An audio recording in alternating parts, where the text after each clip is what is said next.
I understand that if any more words come pouring out your cunt mouth, I'm gonna have to eat every fucking chicken in this room. Welcome back to our fourth episode. Yeah. Live stream of our Buzzed recap series. I'm Daniel. I'm Chris. And we've started this series to recap all of Game of Thrones. Basically because I'm too lazy to actually watch it. Yeah. And also because Daniel just loves fucking talking. I do. And actually, I originally was going to do 2 seasons a live stream. That was no never fucking going way. to happen. Yeah.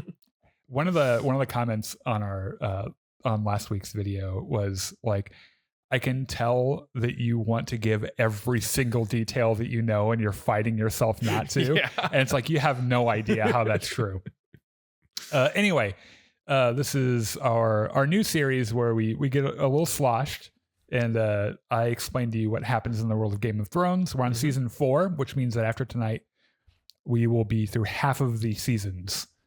And this season is consequential in a few different ways, has a really big, good battle at the end, and is like considered to be the next couple of seasons, Game of Thrones in its prime, Okay. like the best parts of Game of Thrones. Which is right? remarkable because last time I remembered a bunch of people died. Yeah. One dude got his dick cut off.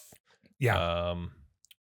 Well, I don't judge a show's quality on how many dicks get cut off, but yeah, you do you. There was a little bit of dragoning, a little bit of slave freeing. Yes. And Yeah. So we're gonna get a little through bit this. of zombies. I'm gonna try to get through everything in 2 hours. There's one part that I just can't do it justice if I just tell you what happens. So I just had the episode pulled up. We're gonna watch like 2 or 3 minutes of it. Okay. Because it's great. And I'm gonna need to remember to slow down and try to read my terrible handwriting too. If you're here, by the way, on our YouTube video release of this, if you could subscribe, and if I missed anything I'm very sorry. Either I just forgot or I'm saving it for later, but put it in the comments anyway. You're going to you might you're going to do that anyway. Yeah. That's fine. Also, this is not the book. This is just the show. It's not the bukkake. It's only the show because I have not read the bukkakes. That's twice that you've used that word. Yeah. I said it once. I was like, that kind of works. Anyway, we're going to do a quick. Where the fuck are we? And to keep the software from crashing, you'll see that no one is at Castle Black, and that's not true. So the Skirling Pass, Mance Rayder, and is the king beyond the wall of the free folk, right? Somewhere beyond the wall is Bran. Oh, by the way, the functionality I was telling you about is that if you hold spacebar, you can drag without moving the map. So huge. Bran, one of Ned Stark's living sons, The proper Lord of the North right now, or fucking Winterfell got invaded, right? Yeah. So he's on the run. Like, he's supposed to be in charge, but he's not.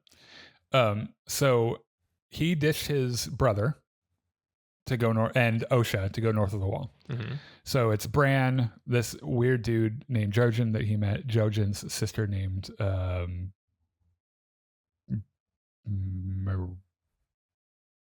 Marine. Also, while you're doing this, please tell me if any of these characters have changed actors. Oh, I do, because a couple of them have. Yeah. And they're here also with Summer, who is Bran's wolf, and then Hodor, whose favorite word in the entire world Is Hodor. Carl, fucking Carl, dude. The Night's Watch mutineer is in charge of Craster's Keep. Would you say he's a huge cunt? He is a humongous cunt. Okay. And captured there too is Jon's wolf ghost. At the wall at Castle Black. I'm just using an entirely different map for Castle Black. Okay. and you'll know why this will be easier. I love your depiction of the haunted Yeah. forest. So these are the guys. You have remember Lord Commander Mormont was murdered by the mutineers. He ain't Lord Commander no more. Alistair Thorne, who's a huge cunt. This dude, who's a huge cunt. John is back. He's a little wounded because his girlfriend shot him with a bow and arrow. But he's not a huge cunt. No, he's not. His buddy Ed. Okay. His other buddy Pip. Okay. His other buddy Gren. His best buddy Sam. Sam's girlfriend? They're not really sure what they are. They're traveling together. They've arrived at Castle Black, Gilly. Okay. And of course, they're Maester Aemon. Okay. Or not Aemon, Aemon with an N at the end. Going a little bit south from here. Yes, let's go south. Come on, bitch, load. Not like all the way south, just a little bit south. I really need Westeros to load. There we go. Okay. Westeros exists. Yeah. At the Dreadfort. Oh, sorry. Yeah, these guys. Over here. So John's presumably ex-girlfriends, Ygritte and Tormund, are preparing their assault on Castle Black. They're past the wall already. They scaled the wall. At the Dreadfort, Ramsay Snow. I'm not going to introduce you to her yet. Theon Greyjoy, who's being tortured by means of cutting his dick off. Yes. And this is Roose Bolton. This is his father. But we'll talk about why he's there in a second. He doesn't really matter this season too much, but that's Walder Frey. He's in charge of Walder Frey and a bunch of corpses. Yep. And then these guys, this is Beric Dondarrion and Thoros of Myr, who we're not going to hear a bunch from either. That's fine. This is Balon Greyjoy, Theon's father, and his sister Yara. They're home on the Iron Islands in Pike. You may remember that the Hound has kidnapped Arya and plans to sell her to her aunt. Okay. for a ransom. Yeah. Because he's like, I might as well make some money from this. Not the worst plan if you're a medieval strong man and not particularly possessed of morals. Yeah. On Dragonstone is a defeated Stannis Baratheon, his Red Witch, Melisandre, his wife Selyse, who is really, really strange, their daughter Shireen, and then his right-hand man, Davos. Is Melisandre still showing her tits to everyone? All the time. Okay. Just check. It's a hobby. King's Landing is getting pretty crowded. Yeah, there's a lot of people here. So Joffrey is king, ruler of the Seven Kingdoms. Unfortunately. His mother Cersei, his grandfather Tywin, his betrothed now, Marjorie, her grandmother Olenna, who is fucking great, Loras Tyrell, and his now boyfriend / spy for Peter Baelish, Oliver. Okay. Varys, the Master of Whispers. Cersei, who is no longer betrothed to Joffrey. No, Cersei. Sansa, yeah. Sansa. No longer betrothed to Joffrey, so like that part of her life has improved quite a bit. But now she's married to Tyrion. It's a little awkward. But she's like, this could be way worse. Yeah. At least Tyrion's not a huge dick. Right. Tyrion's girlfriend, Shay. Tyrion's buddy / bodyguard, Bronn. Tyrion's, I'm going to tell you more about him. We didn't talk about him too much last season because he didn't matter too much, but Tyrion's squire, Podrick Payne. Okay. And so this is Tyrion's brother, Jaime, who is the brother, husband, lover of Cersei. Yeah.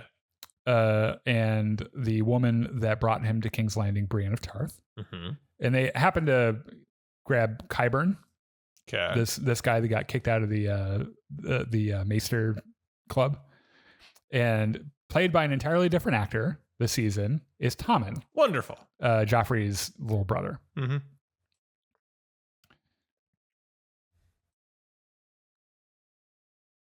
So we are going to start talking about Dorne, but we still don't need to know who's over there. No, we're not getting there yet. Way the fuck over here. Okay.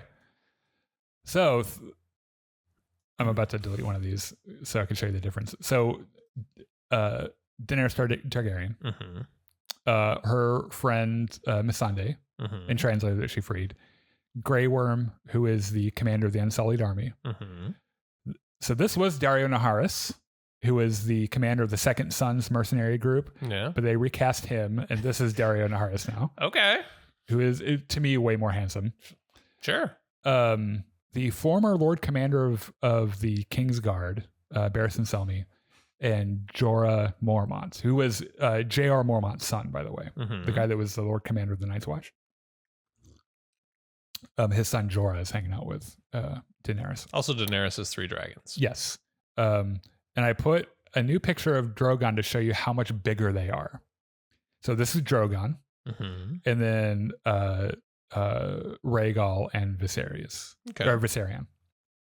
Okay, I think we're caught up on where everyone is. That's gonna have to be close enough. Okay, now we're going to start in King's Landing, and it occurred to me that we haven't talked about Valyrian steel very much, Mm-hmm. and it's going to become more and more important. It showed up once or twice in House of the Dragon. Yes. I remember. There's that one dagger that had the prophecy on it. Right. Now, Valyrian steel is this ultra rare steel that weapons and jewelry can be made out of. They are forged in dragon fire and presumably have some kind of magical component. A lot of the houses in Westeros have like an ancestral sword that's Valyrian steel, but not all of them do because they're very rare. Yeah. Okay. One of those swords was Ned Stark's ancestral, the Stark ancestral sword, Ice. Mhm. That big fucking broadsword Yeah. that they used to behead him with, by the way. It really sucks. So you're caught up to speed more or less on Valyrian steel. In King's Landing, you might remember at the end of the last season, Robb Stark is dead. Yes. His wife is dead. Their Mhm. unborn child is dead. Everything's fucked. His mother, Catelyn, is dead. Mm-hmm. It Things are not going well for the Stark. The Starks are all but extinct, really, because no one knows where the fuck Arya is. Mhm. They don't even know if she's alive. No one knows. Well, they have Sansa as a political prisoner. Mm-hmm. Bran and Rickon are both presumed dead. So, like, Sansa officially is the only living Stark, right? So the season opens with Tywin having the Stark ancestral sword, Ice, melted down and reforged into 2 different swords. What a huge dick. Because that thing was so fucking big. He was like, just make 2 swords out of it. Yeah. Like, there's enough Valyrian steel there to make 2 swords. So they get like the one guy in the world who still knows how to do Valyrian sword shit to yes, a huge dick. Mm-hmm. And while he's reforging the sword, Tywin takes the wolf pelt scabbard and throws it in the fire and just lets it burn. What a cunt. Yeah. The dude is, yeah. So he presents one of the swords as a gift to his son, Jaime, Mm-hmm. who doesn't have his sword hand. Yeah, who by had his the way. hand cut off. Yeah. Can't help but feel like that's kind of a cruel dig. Yeah. Well, it's not, though. Okay, so Tywin loves his son. Jaime's his golden boy. Okay, right. But he doesn't have any wish to carry on the family name. So he's in the King's Guard, Mm-hmm. which means he can't get married, he can't have children, Officially. right? And so he can't carry on so the only thing he has to carry on the family line is Tyrion, who he hates, right? Mm-hmm. So he gives him this sword, and he's like, Jaime, I want you to leave the King's Guard, become my heir, go back to Casterly Rock. And you've lost your hand, your sword days are over. Let's get with the program. And Jaime's like, fuck you now. And he's like, well, when you put it like that, okay. So Tyrion, Bronn, and Podrick, elsewhere in the city, are waiting at one of the gates to King's Landing to receive the Prince of Dorne, Prince Doran of Dorne, who is played. Oh, is this Pedro Pascal? No. Oh, okay. It is. He's played by. You don't meet him in this season, but he's played by the actor that plays Julian in Julian Bashir. Oh, Deep Space Nine. Alexander Siddig. Yeah. Give me one sec. I need to move this over here so I can read it.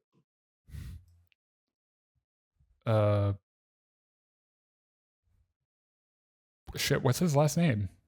What are their last names? Martell. So they're waiting for the Prince of Dorne Mhm. to show up. who has been invited to Joffrey's wedding because his wedding to Marjorie is impending. Yeah. So turns out like this rando guy shows up and was like, hey, Duran's health isn't great. So he sent his brother, Prince Oberyn, in his stead, played by the insanely sexy Pedro Pascal. And so Tyrion is like, okay, well, where is he then? Yeah. And they're like, we don't know. He got here before dawn. We don't know where the fuck he is. Yes. And he's like, okay.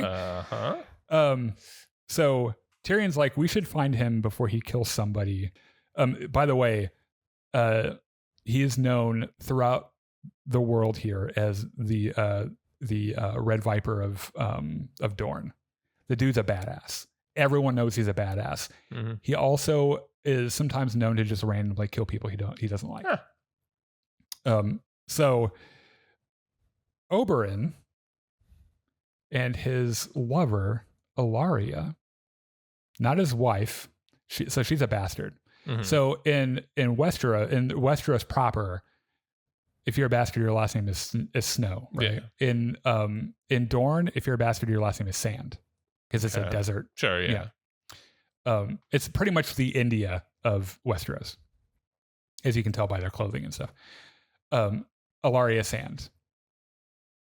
So Oberyn and Ilaria are at a brothel owned by Littlefinger, and they are browsing the products. Yeah.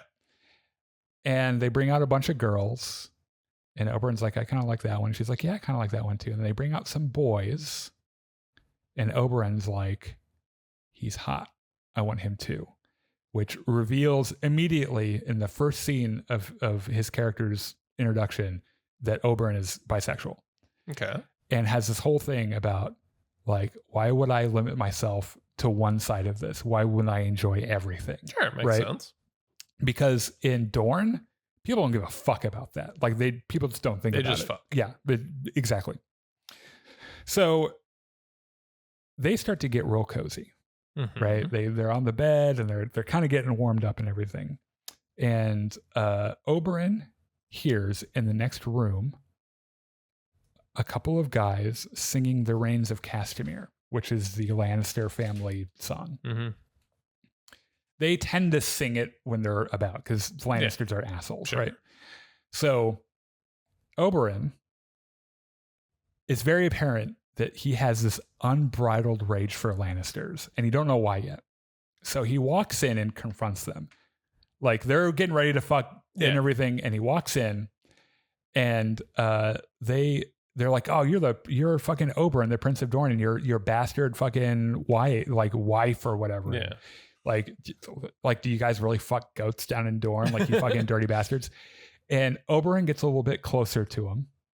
Actually gets a lot closer to him. And says something about Lannisters being pink little men who are far too slow for the draw. And he's staring these two guys down, right? One guy reaches for his sword. Before he can get to it, Oberyn pulls out a dagger and stabs it through the other guy's hand to the table. Oh. Just it's like, bam, yeah. And the other guy freezes. Ah! And he's like, I'm going to explain to you the dilemma here. The hand has an incredible number of blood vessels and nerves. Mm-hmm. I'm going to pull this out. And when I do, this guy's going to bleed to death. Yeah. So you can fight me and probably still die, by the way, because I'm going to whoop your ass. Yeah. Or you can run for help for your pussy little friend here. And the guy's like, I will run for help for my pussy little friend here. And he's like, all right, go along then. Carry on. That's when Tyrion walks in. And so Tyrion and Bronn, right? Yeah. And he's like, I figured I'd find you here in the brothel killing Lannisters. Yeah. And Tyrion's like, it's the tiny one that I don't mind so much. Like, you're pretty okay. Yeah. So they have a chat. And Tyrion's like, what the fuck are you doing here? And he's like, well, I'm here because my brother's to attend the wedding. And he's like, no, dude, what the fuck are you doing here? You don't come to shit like this. Like, and he's like, well, it turns out he is here to get revenge for his sister and her children. His sister Elia and her children Rhaenys and Aegon, who were raped and murdered by the Mountain years ago, like decades ago. And he wants to kill the Mountain. And he wants to kill Tywin for giving the order to have him killed. And Tyrion's like, that makes sense. I see where you're coming from. That actually makes sense. So, by the way, you know this whole thing with Tyrion and Shay, right? Yeah. They're in a committed relationship. Like they are in love with each other. Yeah. But Tyrion has also married Sansa. And on paper. Right. But to Shay, she does not love the arrangement, right? Of course not. She wants Tyrion to herself. Yeah. And she's a little jealous and she's wondering what they do behind closed doors when she's not there. And it's created a little bit of friction for them in their relationship, right? And while they're having one of these fights, one of Sansa's handmaidens overhears them and then like runs off. All right. So elsewhere, Joffrey, and I don't have Meryn Trant on here. That's fine. Joffrey, Meryn Trant, and Jaime Lannister are planning the security for his wedding. And Joffrey spends the whole time ridiculing him. He's like, you got one fucking hand. How could you possibly protect me with one hand? And they're in like the headquarters of the Kingsguard. And the Kingsguard has this big book called the Book of Brothers. And in it has like the name of a Kingsguard guy and then all of his feats and accomplishments. And then Joffrey turns to like he reads like Sir Arthur Dayne's entry and like all these really impressive swordsmen and stuff. And he gets to Jaime's, who has just killed the Mad King. That's like his only thing. Yeah. And he's like, well, your part of the book here is like pretty sparse and you only have one fucking hand. And I'm a sadist and everyone hates me. So I'm going to just be an asshole to you. And Jaime is like, can't kill him. He's my son. Which, by the way, Joffrey, Marcella, and Tommen, all three of them are the incestuous childs of Cersei and Jaime, right? So he's like trying very hard not to go full dad, right? Can't kill him. Right. He's a huge dick. Right. I want to kill him, but I can't. Also, he's the king. That might get me in trouble. So he makes fun of him in front of Meryn Trant, and Jaime has to keep his cool and shit, and it's fine. So Cersei, by the way, because she really does love him, has Qyburn make him a gold gilded steel hand to put on his stump, which you can kind of see in this picture here, right? So Sansa, I need to find my it's right down there. My character thing. Has Sansa made a friend? Yes, a new friend that came out of the bushes, and it's really weird. Okay, so Sansa is praying in the Godswood, is approached by this guy named Dantos, and look at him. Is he as chubby as that picture makes him look? Yes, and he's a drunk. He's a huge drunk. He makes an appearance in season 2, and Joffrey tries to have him executed. And Sansa's like, you can't execute someone on your birthday. And so he's like, okay, well, you're the royal fool now. Fuck it. So he shows up again and is like, thank you so much for saving my life. I know I'm a failure to my house. I'm the only person left in my house. And I owe you my life. And would you please take this necklace? And he gives her this necklace with a bunch of jewels on it. And he's like, it's the only thing left of my family. I'm a failure to my family. It would be great if this like symbol of my family could be worn in a way like let the light shine on my family just like one more time and wear this to the wedding. Seems a little suspicious. But Sansa is kind of an idiot, right? Yeah. So she's like, of course. Yeah, okay. Yeah, like of course I'll do that. Like you sweet, sweet man. And then he fucks off. Now, Jaime and Brienne, so you remember that Catelyn released Jaime. And sent Brienne to take him back to King's Landing. So she tasked Jaime with finding her daughters. Right. Yeah. So Jaime and Brienne talk about that promise, and Jaime's like, Catelyn is dead. So like, what the fuck do we even do about this? And Brienne's like, I don't know. That's a really good point. Like, yeah, you know, the world is crazy. What are we doing? So in the north, Tormund absolutely noticed that Ygritte let Jon go and strategically shot him in places that wouldn't kill him, right? And so he's like, you're in love with him. You still got the hots for that guy. Yeah. And she's like, I don't. And the next time I see him, I'm going to fucking kill him. And he's like, yeah, that's probably not what's not going to happen. Oh, did I put the Fen in a different folder? He's in random. How do you know that? Because I just happened to look over and see Fen, bottom right. So anyway, they're talking about this shit. And then you meet a new tribe of free folk called the Thenn. The Thenns. That's some ritual scarring. Yeah. So they show up and they're talking about, because they're coming to help with the assault, right? Yeah.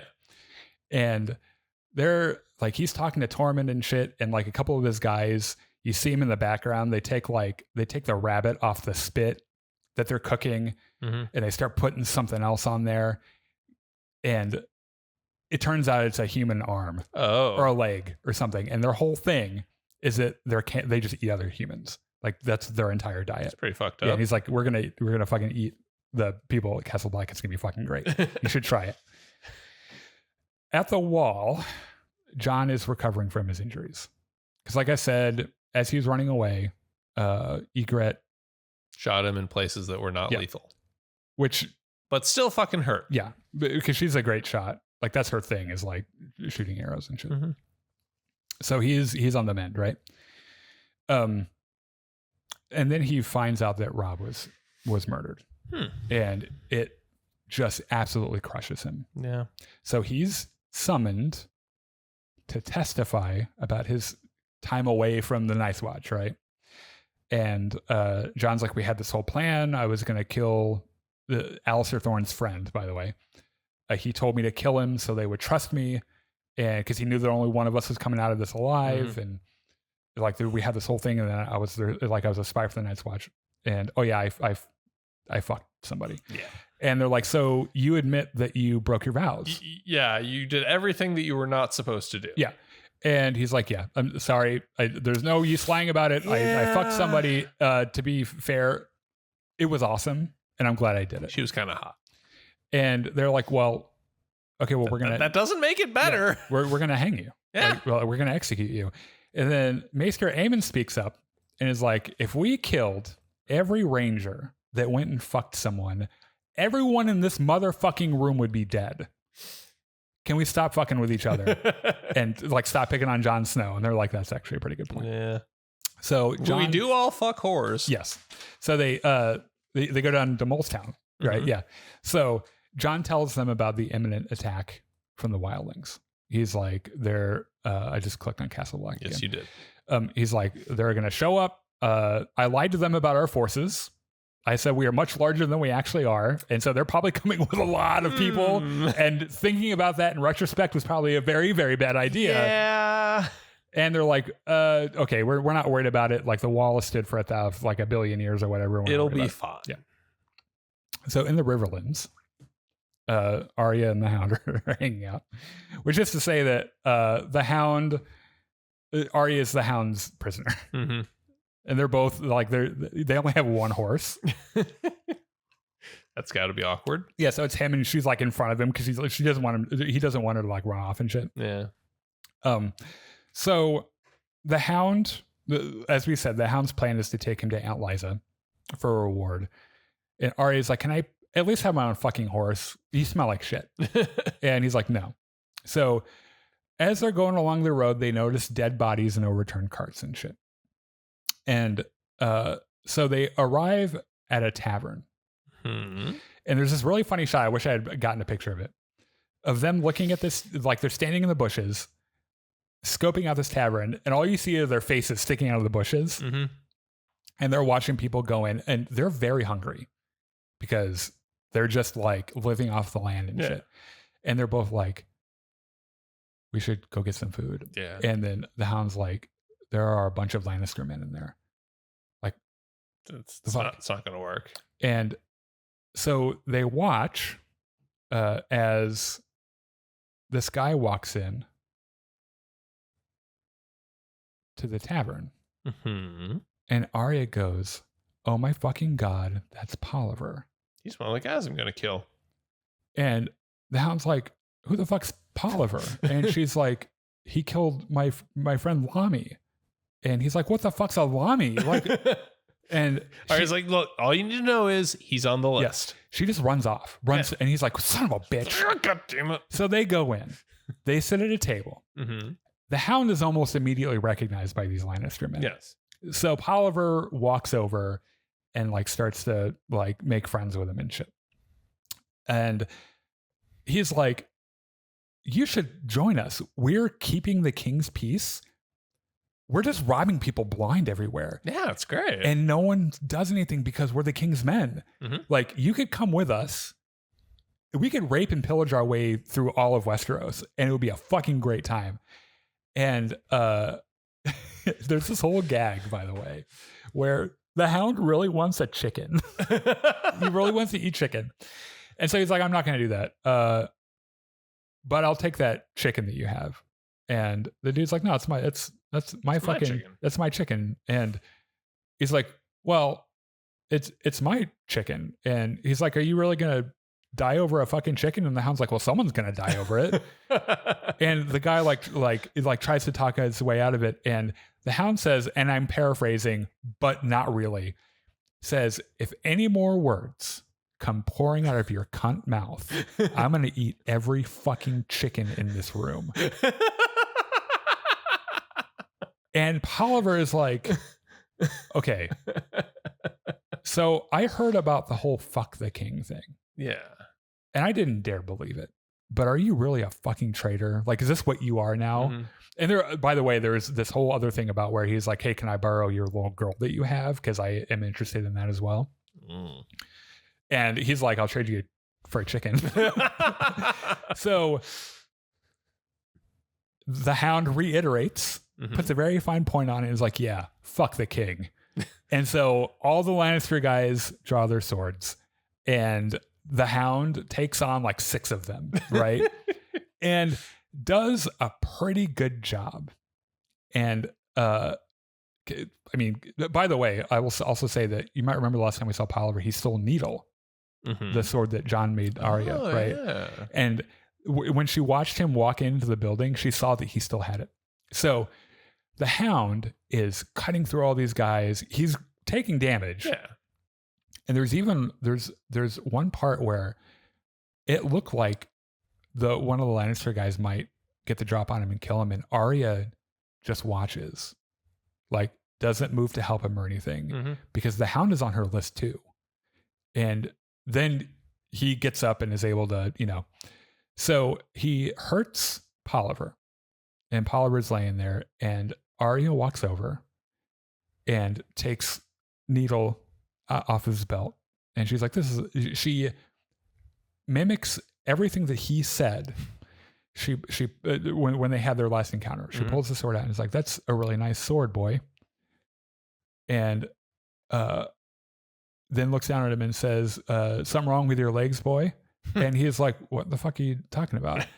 And then pretty much says to him what he says to Lami when he kills him, because Lami couldn't walk, and he stabbed him through the throat, right? And mm-hmm. Arya just walks up to him and drives that fucking sword right through his throat, and watches gleefully as the dude dies badly, like spitting up blood and shit, like it's gross. And like the Hound is like, what the fuck is wrong with you? Jesus Christ. So when the Hound thinks you're a little bit right, fucked up. So all the Lannister guys are dead. Mm-hmm. They ride away from the tavern with 2 horses. Yes. And a fresh fucking chicken. And the Hound is like, great fucking time. Okay, so definitely should have gone to this inn. Yeah. So in Slaver's Bay, Soon to be formerly Slaver's Bay, I'm assuming. It's like 1/3 Slaver's Bay. Okay. Because she's freed Astapor, she's freed Young Kai, and Marine is the only slave city left. Okay. So, this is a shot from the scene. Daenerys is sitting there cuddling with Drogon. Oh. They're up on a hill. She's petting him and shit. Mm-hmm. Viserion and Rhaegal are both fighting over a sheep. Mm-hmm. By the way, these dragons are like the size of small horses now. Yeah. The other two dragons fight over the sheep, and Drogon decides to get in and whoop their asses. Yeah. And they're kind of getting violent with one another. And Daenerys tries to step in and calm them down, and Drogon turns around and snaps at her.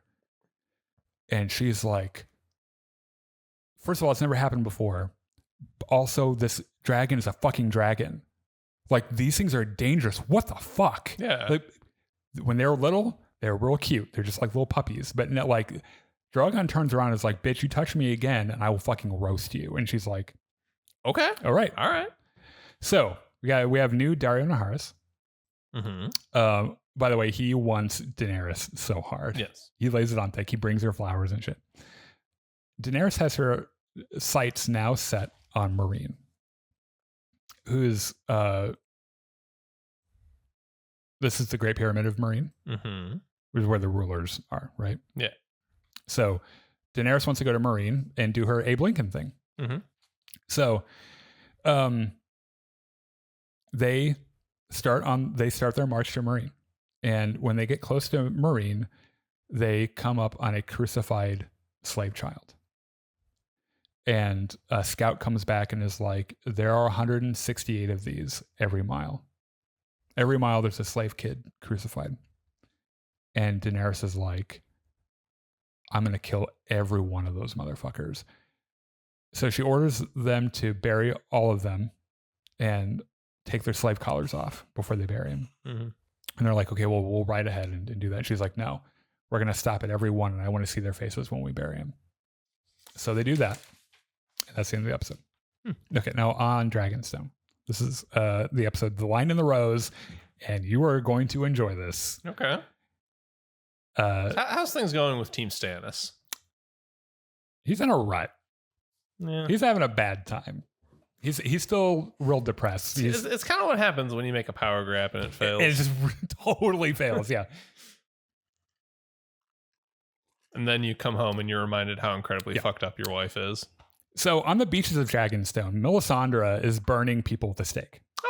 As totally normal things. As offerings to the Lord of Light. Mm-hmm.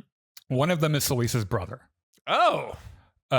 Who was a heretic or whatever. Okay. Didn't have enough faith. Which, by the way, Selyse was fully on board.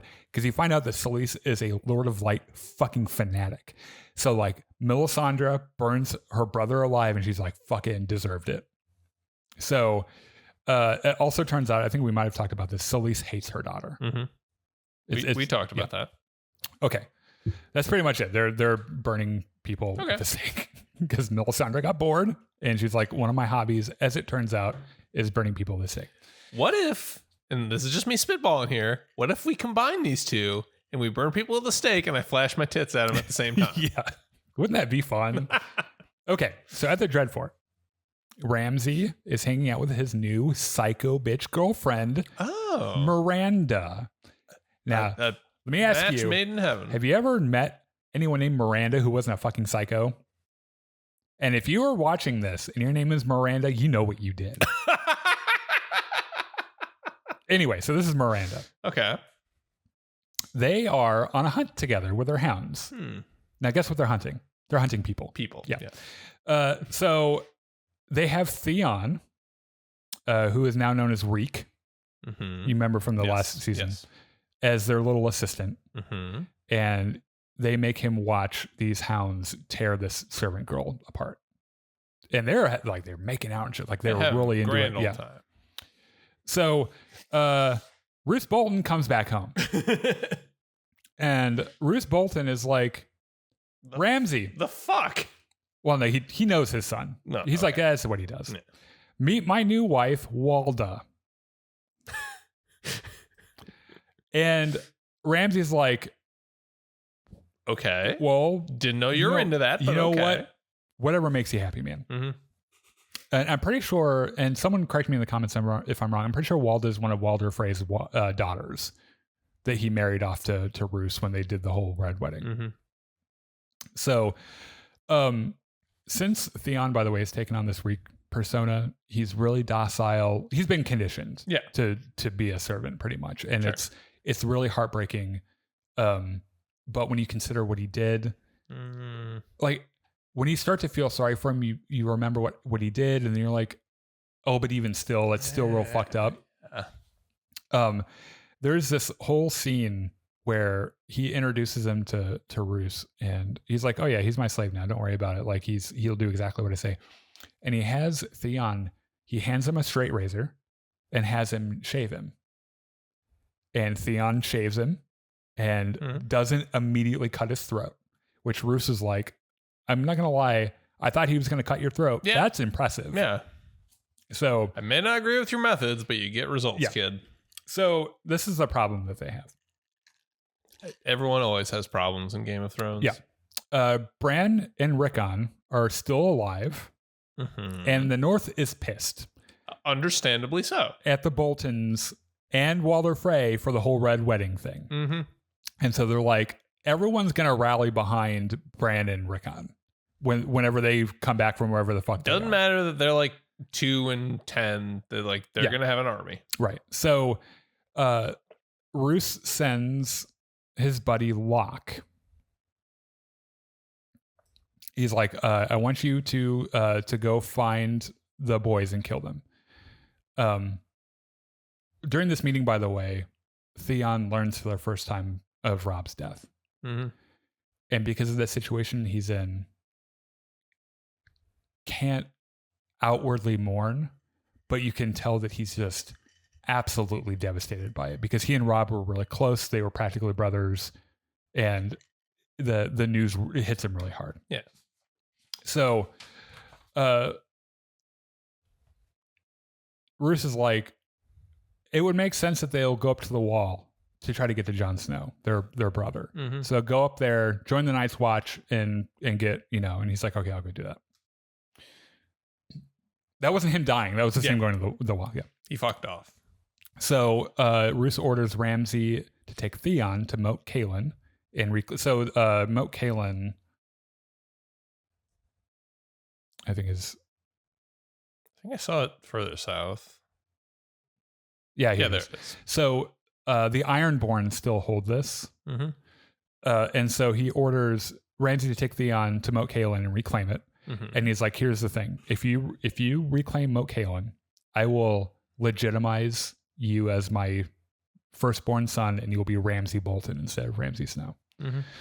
So beyond the wall, Bran is spending a lot of time warging into summer. Okay. And this really appeals to him.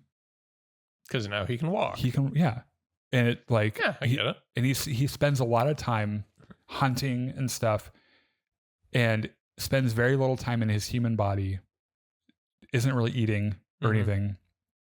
And his buddy Jojen's like, dude, like, if you spend enough time in that wolf, you will just cease to be, and you will become that wolf. And that's just what will happen. So they find a weirwood tree, which are the red trees with the faces on them.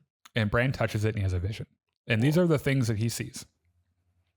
Maybe in this order, maybe not. A swarm of crows. Okay. He only gets little pictures. A swarm of crows, whites, the zombie boys. Him falling from that tower from season 1. A 3-eyed raven flying. Odd, but okay. Ned sharpening his sword, ice. The red keep, abandoned and covered in snow. The shadow of a dragon flying over King's Landing. And another really impressive weirwood tree in the middle of this snow. And he hears a voice that says, look for me beneath the tree, north. And so he snaps out of his vision and he's like, well, I think I know where we need to go now. And Jojen's like, great. Fine. Because I have no fucking clue where we're going. All we've been doing is watching you work into a wolf the last couple of months. All right. Oh my God. Okay. So Jaime is like, okay, I need to get good at left-handed sword fighting. Mm-hmm. And so Tyrion sends his buddy Bronn to try to train with him. Yeah. Jaime's a terrible sword fighter with his left hand. It's not working out. So Joffrey has his wedding day breakfast. Okay. Like you do. He makes a huge ass out of himself. Of course. Like he does. Yeah. And while this is going on, Varys tells Tyrion that Cersei has found out about Shay. Oh. Which he was trying to keep secret so no one could hold her as leverage over him, right? Mm-hmm. Cersei tells Tywin about Shay, who explicitly forbade him from bringing Shay, right? Now, Tyrion overhears this conversation, and Tywin is like, after we're done here, find her, take her to the Tower of the Hand of the King. And Tyrion's like, oh shit. So Joffrey is given some gifts at this breakfast. He gets a chalice. Tyrion gives him this really nice book. Mm-hmm. And then Tywin gives him the second sword that was made from Ned Stark's sword. And he gets up with a sword. He cuts Tyrion's book in half with it. And he's like, I'm going to name this sword Widow's Wail. And everyone around him is like, oh, for fuck's sake, this fucking kid. Everyone's rolling their eyes. Everyone's like, even Cersei is like, oh my God. This fucking, he's hit his hot topic stage. Yeah. After breakfast, Tyrion runs to Shay. He tries to convince her, he's like, you're in danger, you need to leave. And she's like, oh, it'll be fine. And he's like, no, it really won't. In fact, I don't love you anymore. You're nothing but a whore. Get out of my house. And she is devastated.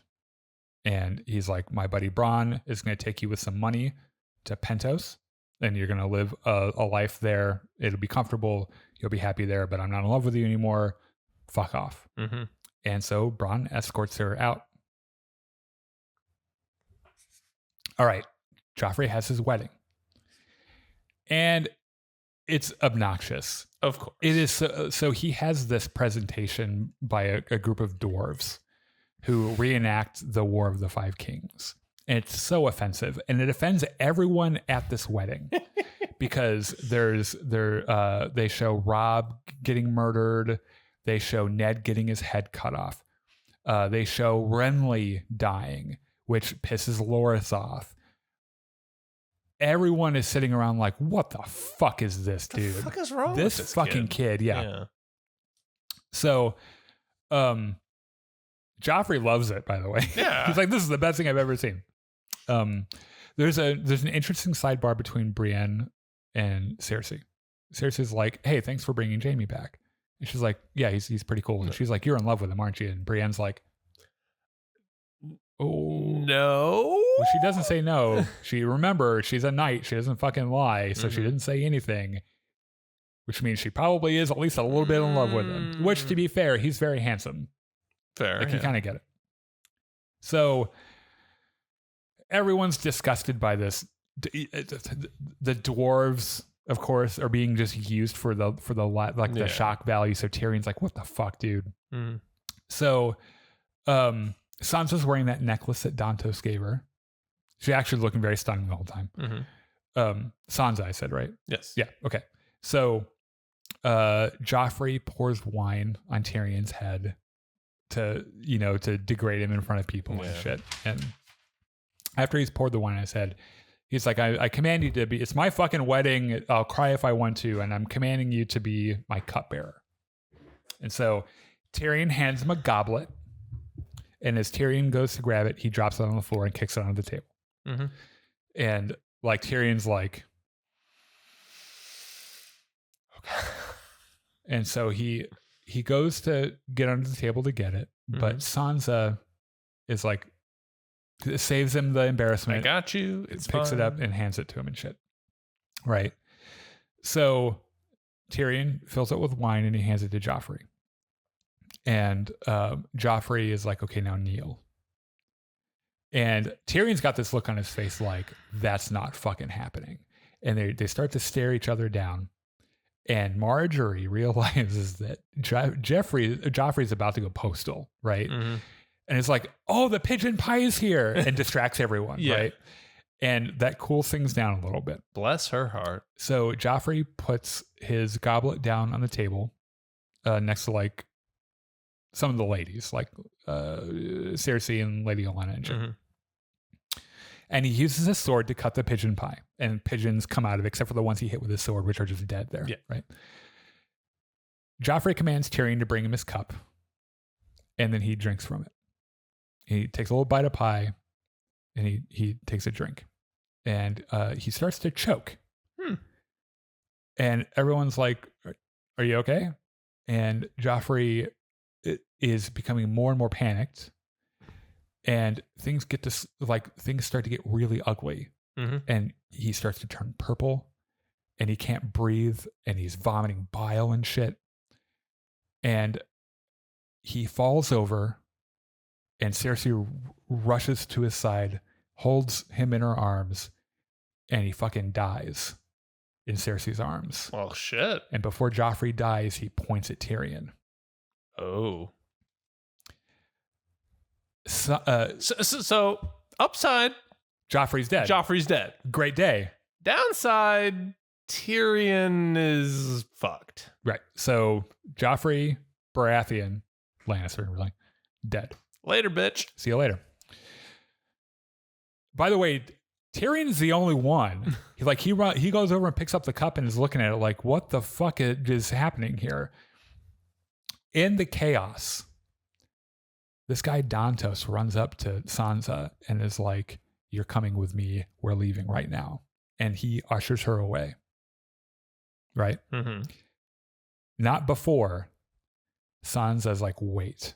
Hold up. Turns around and takes a good look at Joffrey and watches him die. And it's like, that's nice. That's real nice. Okay, we can go now. Okay. Yeah. I'm good. So Cersei orders that Tyrion is arrested for killing the king. Yeah.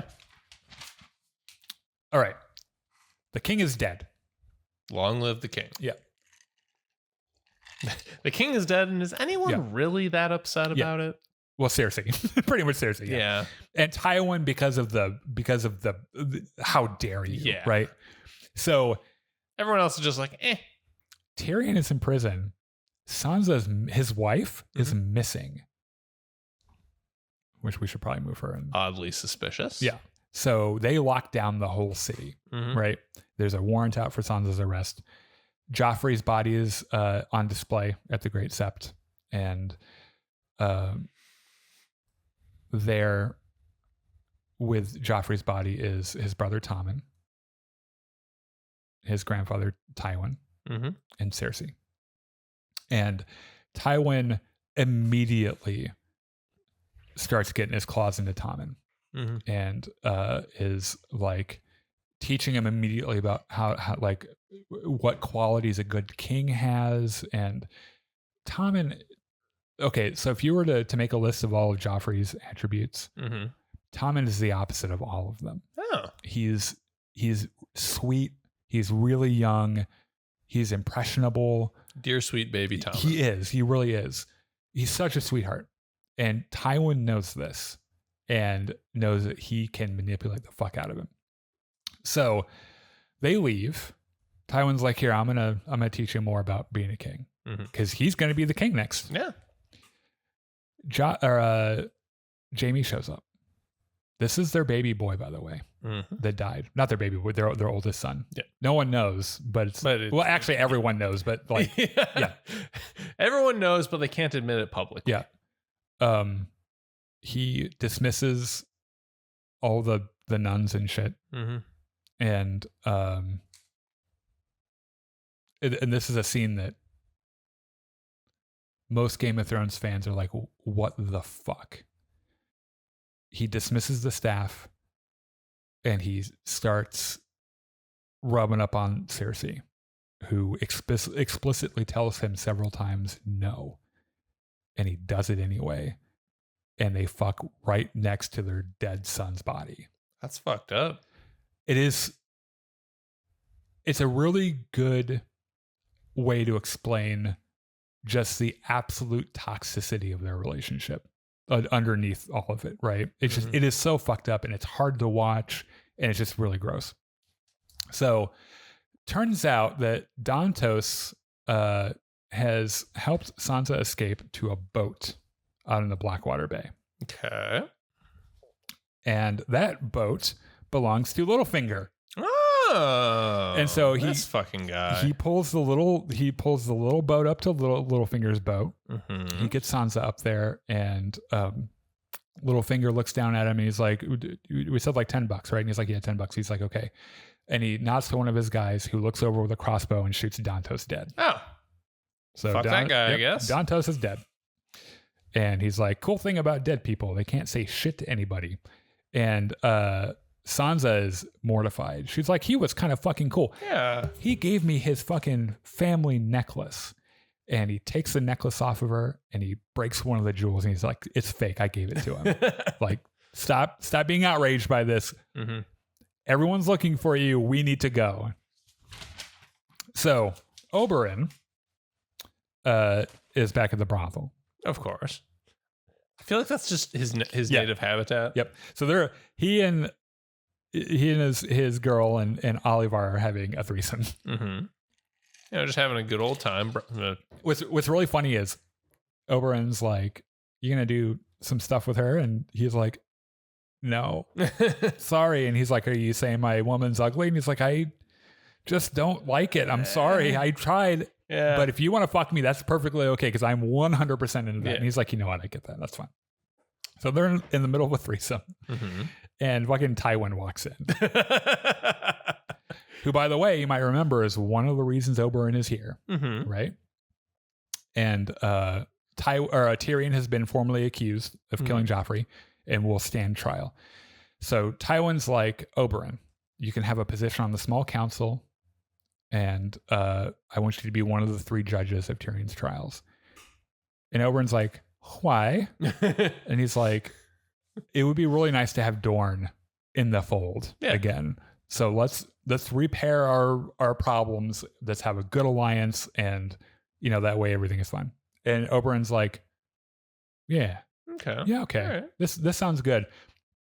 Especially the Tyrion's trial thing. I enjoy this. Yeah, let's do this. Now, excuse me, I'm balls deep in this hole. Yeah. So, yeah. So Tyrion sits in a cell for the murder of Joffrey, and his squire Podrick visits him. Which, by the way, we haven't talked about Podrick very much. He's such a doofus. Just look at his face. Yeah. Right. There's this really funny scene in the last season where Tyrion was really worried that he wasn't fucking enough women. Mm-hmm. So he gives Podrick a bag of gold and is like, go to the brothel on me. And so he's like, all right.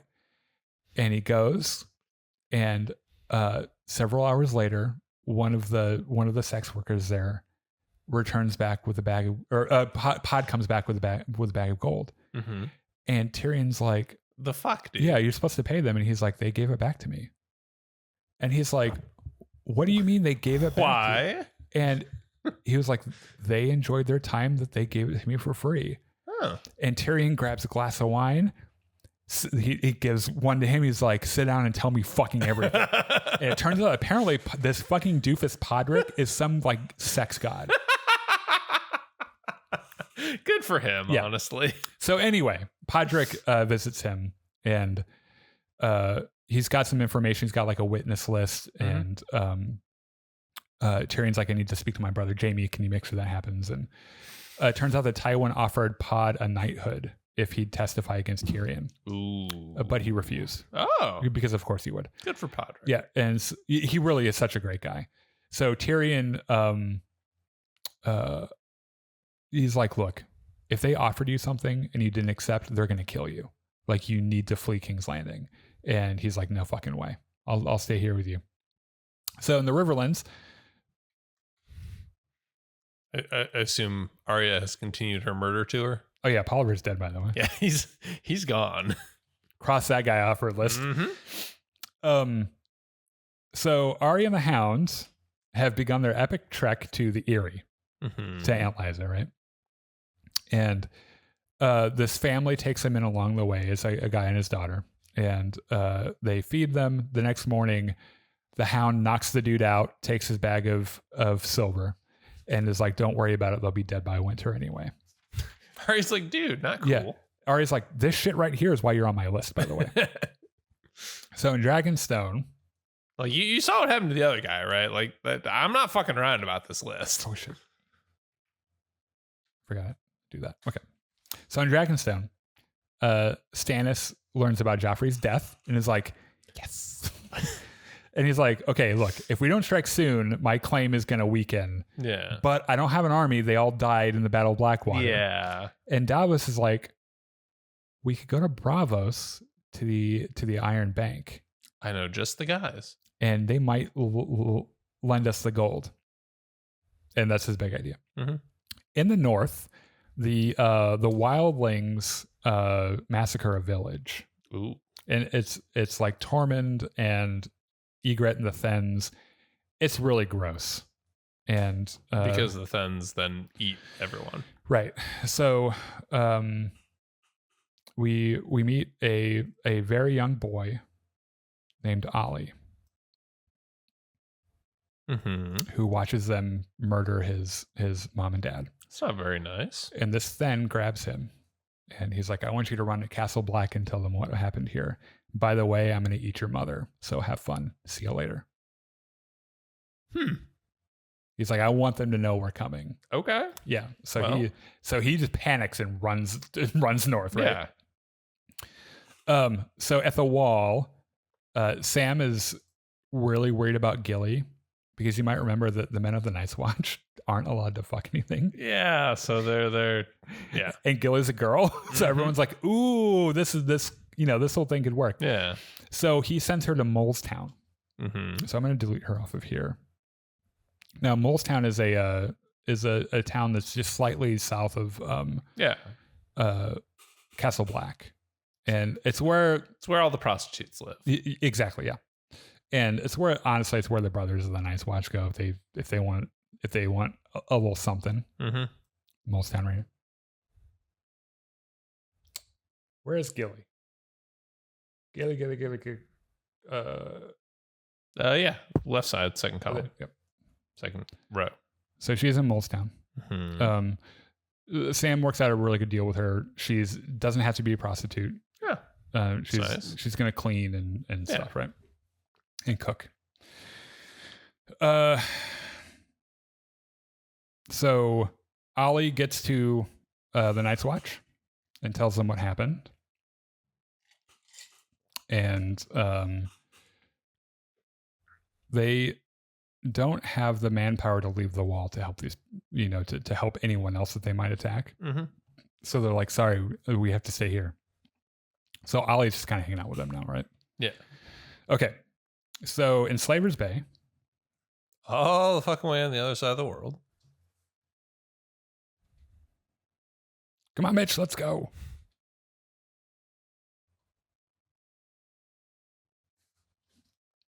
Hold on, Westeros is about to exist. There it is. This is Essos. I'm sorry.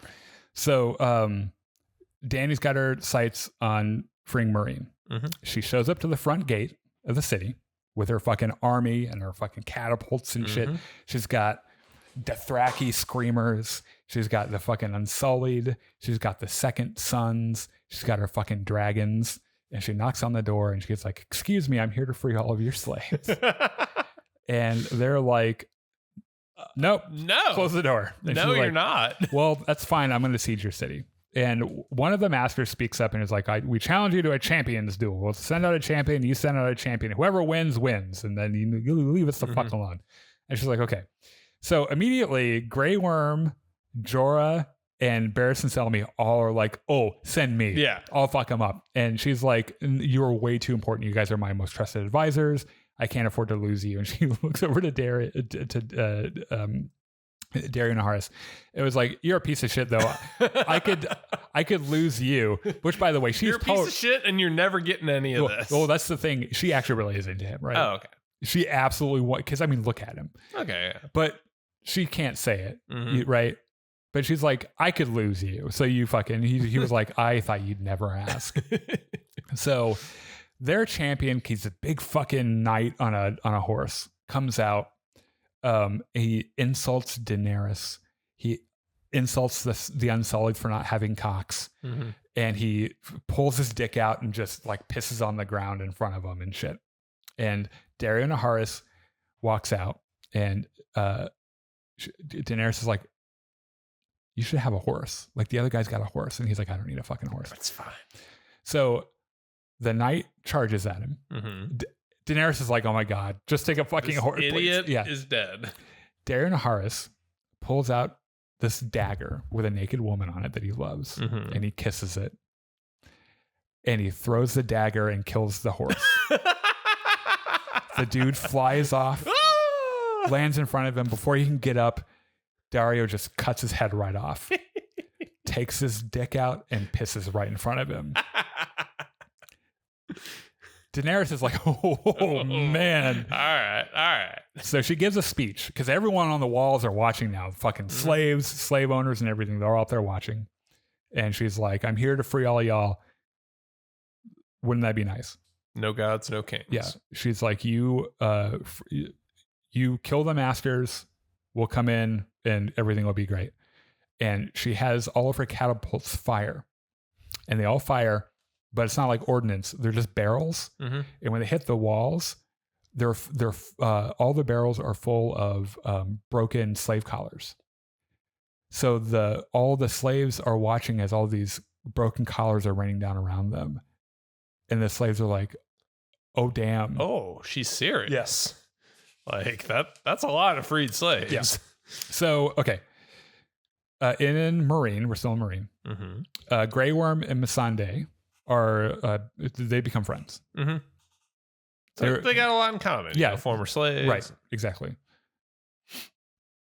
Daenerys orders Grey Worm and some of the other Unsullied to infiltrate the city and start a rebellion with the slaves, pretty much.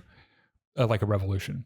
And they get in, they do that, they give the slaves weapons, and the city falls in like a day, right? It's very quick.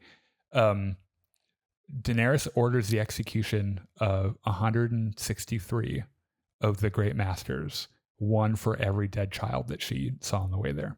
And they crucify, in the same fashion, they crucify 160 odd of these slave masters. Poetic. These were Marine royalty on their fucking crucified now, right? Mm-hmm. So Dany has now conquered all of Slaver's Bay. Good for her. So at the wall, Jon trains some new recruits.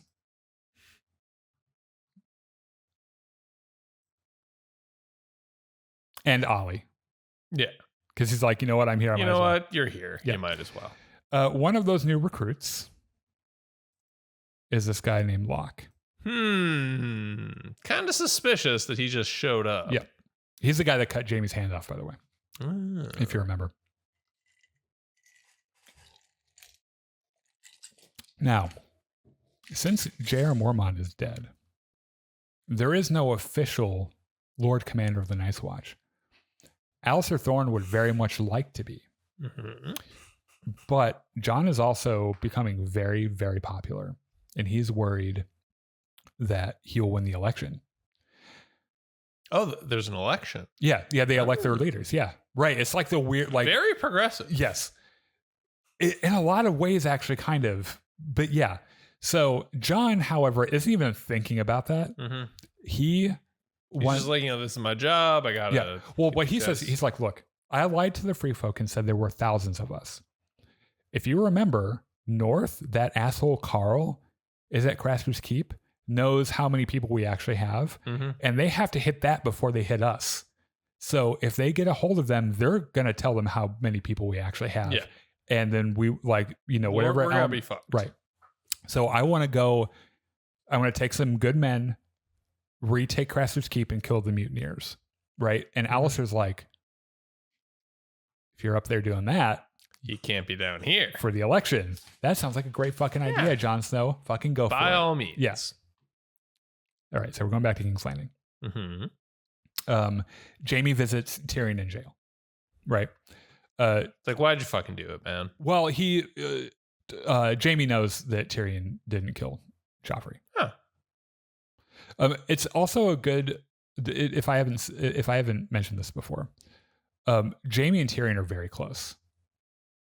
They love each other very much, not as much as Jaime and Cersei. Yeah. But I mean, they legitimately are brothers, and like all it takes is Tyrion being like, "I didn't kill him," and Jaime's like, "I believe you." I guess you didn't kill him, though. Yeah. So he's like, Sansa didn't kill him either, by the way. And Jaime's like, okay, well, who the fuck? Slightly harder to believe because you don't know everything she did, right? But okay. But he buys it, right? Yeah. And I buy that you believe she didn't kill him. So Jaime goes to Cersei. He's like, Tyrion didn't kill Joffrey. And Cersei's like, shut the fuck up. Yes, he did. And she's like real disgusted. And she's like, get the fuck out of here. Fucking hated. Yeah. Fucking hated. So Lady Olenna, Marjorie's grandmother, who is just a treat, is like, I am so fucking tired of this city. I'm leaving. But here's the thing. You were supposed to marry Joffrey. This was our way in. So guess what? You're marrying Tommen. The political landscape has changed. And now there's a 13-year-old boy who's about to be king. And you've got some real nice titties. So I need you to get in there somehow, show him you've got titties, and make that whole thing happen. And she's like, I'm on it. Fucking on it. Absolutely. So Lady Olenna goes back to Highgarden. Good for her. Done there. So it looks like you got a really small picture of someone down next to Fellwood. I'm assuming they just haven't gotten to that. Oh no, that's Joffrey. Surprise, Joffrey had a clone. No, he's dead too. Yeah, he's dead. He's very, very dead. Okay. At night,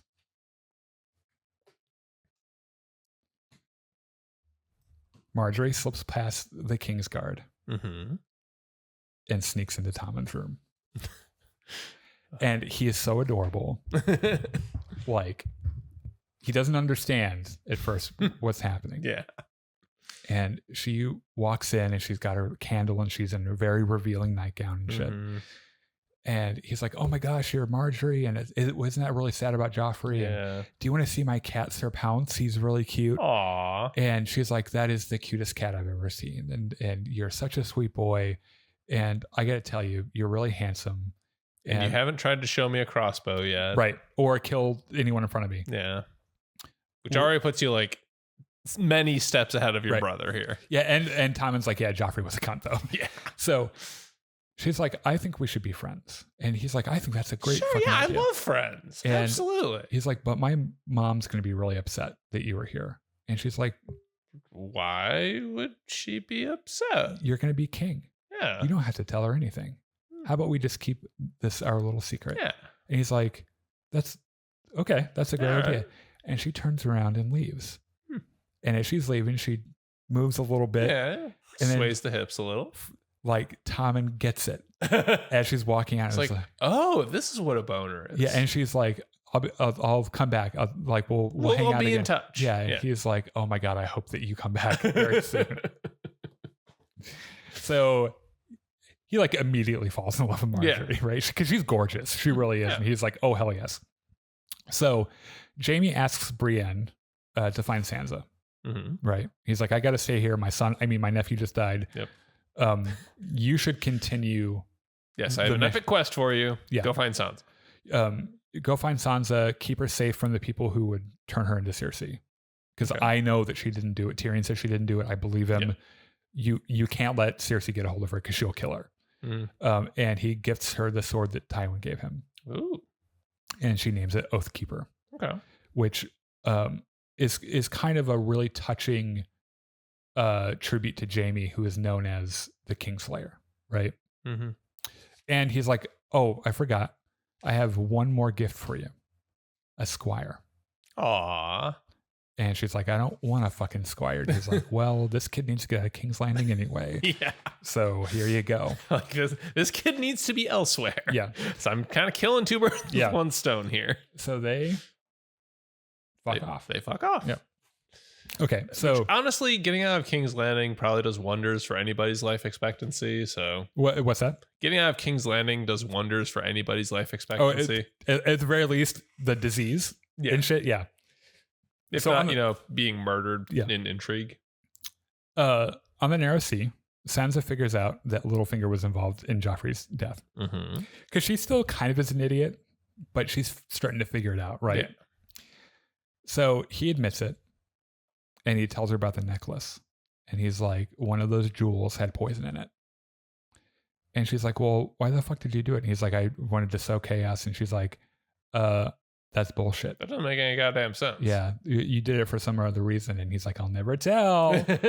So beyond the wall, the Night's Watch mutineers are still hanging out at Craster's Keep.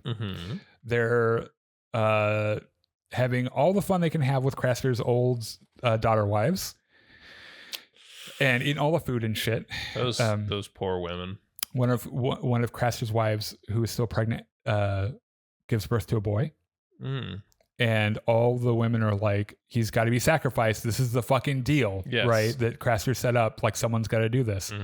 So one of the mutineers takes the baby out, fucking leaves it in the forest, right? So, by the way, Ghost is caged up here, and they taunt him and shit in his cage. Not cool. Nearby, Bran hears the wailing of a baby in the middle of the forest and was like, what the fuck? And so he wargs into Summer and goes to check it out. Yeah, let's go find this fucking baby. So he doesn't find the baby, but he sees Ghost in a cage, and then Summer falls into a trap. Oh. And so he snaps out, and he's like, we have to go rescue Ghost. And also my wolf too, but but mostly Ghost. Yeah.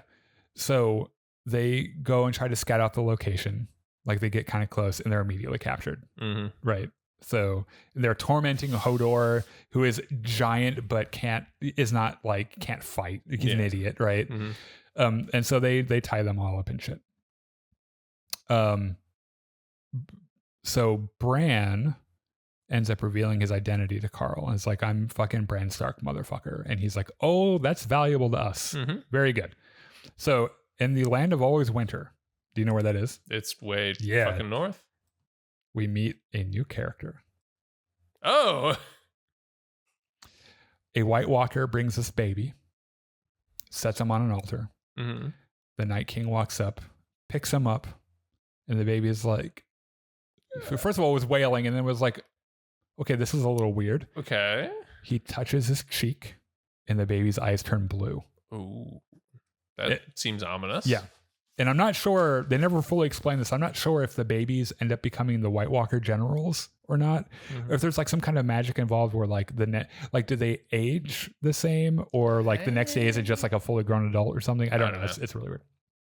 Okay. In Meereen, Daenerys learns of Joffrey's death.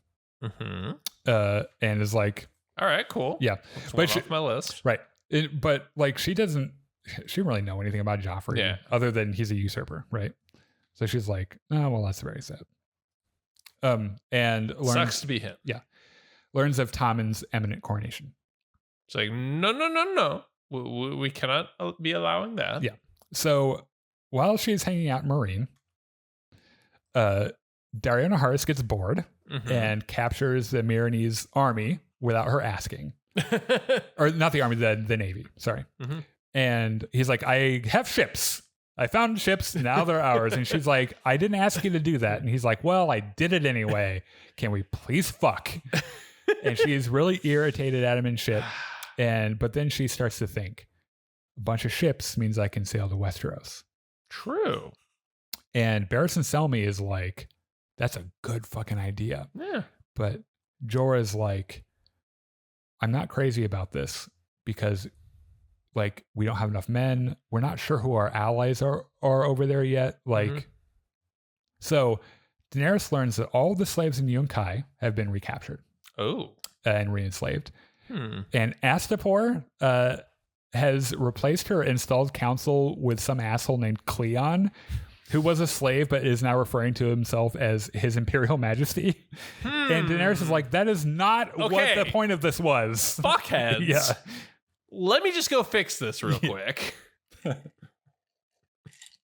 So Daenerys decides, she's like, okay, instead of going to Westeros, I'm going to stay here and do what a queen does and rule. And decides that for the time being, she will be the queen of Slaver's Bay. At least until the job is done. Yeah. So Tommen is coronated in King's Landing. Good for him. It's a grand affair. He doesn't die, which is great. Yeah. It's a great start. Tywin tells Cersei about the crown's debt. He's like, we are hideously in debt. And she's like, well, our family runs a bunch of gold mines. And he's like, those dried up years ago. And I haven't told anyone. It's our little secret. And she's like, what the fuck? And he's like, we need the Tyrells because they have money. So I need you to keep that in your head. Keep that in your noggin. Make that happen. Yeah. I want to make sure I'm not missing anything. Between Tommen and Marge. And Marjorie. Right, which is her. He's like, you understand. Tommen and Marjorie, that could be it, right? And she's like, I hate that bitch. No. So in the Riverlands, Brienne is traveling looking for Sansa with Podrick Payne, and who is a huge hindrance to her. He's just a doofus. Like they go hunting, and they kill a rabbit. And Brienne's like, okay, cook the rabbit. And he's like, okay. He doesn't clean it. He just puts the whole rabbit with the fur on the stick and puts it over the fire. You fucking idiot. So of course it catches fire. Yeah. And he has to stamp it out. And she's like, what the fuck, man? Go back home. And he's like, well, I can't because they'll probably kill me. So their plan is to go to Castle Black because Brienne's like, so Jon Snow and Sansa are related. It would make sense that she would go up to him and maybe try to be safe. And then along the way, Podrick starts kind of growing on Brienne a little bit, right? Okay, she's like, you're kind of adorable. Yeah. You're maybe like a puppy. I can teach you to not be a complete dumbass. So, oh God, I forgot this shit happens. So the Eyrie in the Vale. The place with the bottomless pit. The moon door is what you meant to say. The bottomless pit, yeah. I'm not pressing the right button. Littlefinger. I'm gonna take these guys. These guys don't show up for quite a while. I'm gonna take them off. They didn't die. They're just not here anymore. So they arrive at the Eyrie. You might remember that Tywin told him to go up and marry Lysa in the last season to try to get the Vale into the fold. Yeah, because they have the Knights of the Vale who are like a really strong fighting force. They get there to see Lysa, and Lysa's like, "Oh my gosh, my niece," because she's Catelyn's sister, right? I should probably put Lysa on here.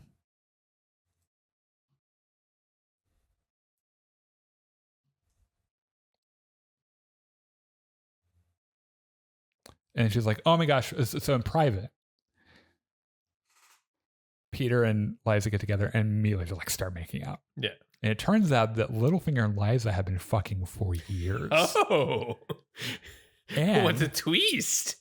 Lysa's like, do you remember the time that you asked me to poison my husband and write to Catelyn and say the Lannisters did it as my proof of love to you? And he's like, yeah, I remember. That was good job on that. And she's like, great. I want to get married tonight. I'm tired of the extramarital sex. Let's seal this fucking deal. You'll be my husband. And it'll be fucking great. And he's like, oh, you're so clingy. No. And he's like, you know what? Yeah, let's get married. Okay. And she's like, great. So that fucking day, all right, they go and get married. So now Peter is the protector of the Vale. Okay. And his political power has grown considerably now. Later on, Lysa gets a little crazy with Sansa. Because it turns out Lysa is just a nutcase. Because she knows that Peter is attracted to her and is consumed with jealousy. It was like, did he touch you? Did he try to fuck you? And she's like, no, I'm a virgin. We fucking like gross. Yeah. Aunt Lysa, like he's 100 million years old. Why are you fucking him? Like, what the fuck? So meanwhile, they Arya and the Hound are continuing their journey. and they have a conversation. Like Arya is practicing all the moves that Syrio Forel taught her, right? And he's like, "What the fuck are you doing?" And she's like, "I'm doing water dancing." And he's like, "The fuck? What is that?" She's like, "It's sword fighting." He's like, "Yeah, it's a good way to get fucking killed." Mm-hmm. And she was like, "Well, Syrio Forel took out like a bunch of the Kingsguard with a wooden sword, you asshole." And then he died. And then the Hound's like, "Who killed him?" And she's like, "Meryn Trant." And he's like, "Who the fuck is that?" No, he knows him. He knows who Meryn Trant is. He's like, "Meryn Trant, if you get killed by Meryn Trant, you deserve to fucking die. Like, I have a guinea pig that's half blind that could kill Meryn Trant. Like, what the fuck?" And he's like, "Go ahead and try your fucking best." And she legit tries to put that sword through his chest, but he has like really strong armor. And he realizes, he's like, "This bitch literally just tried to..." She's serious. Because she didn't know what armor he had on, right? Under his leather and shit. Yeah. And like he hits her and shit. So anyway, yeah. Beyond the Wall, John's party isn't far from Craster's Keep. And I might not move him over here at all because it'll just take time. Just imagine John. Yeah, he's here. Yeah. He sends Locke, the new guy, ahead to scout, right? He finds the hut where Bran and company are tied up. When he gets back, he lies about the hut and is like, "There's nothing in there but dogs, which will only make noise. So stay away from it."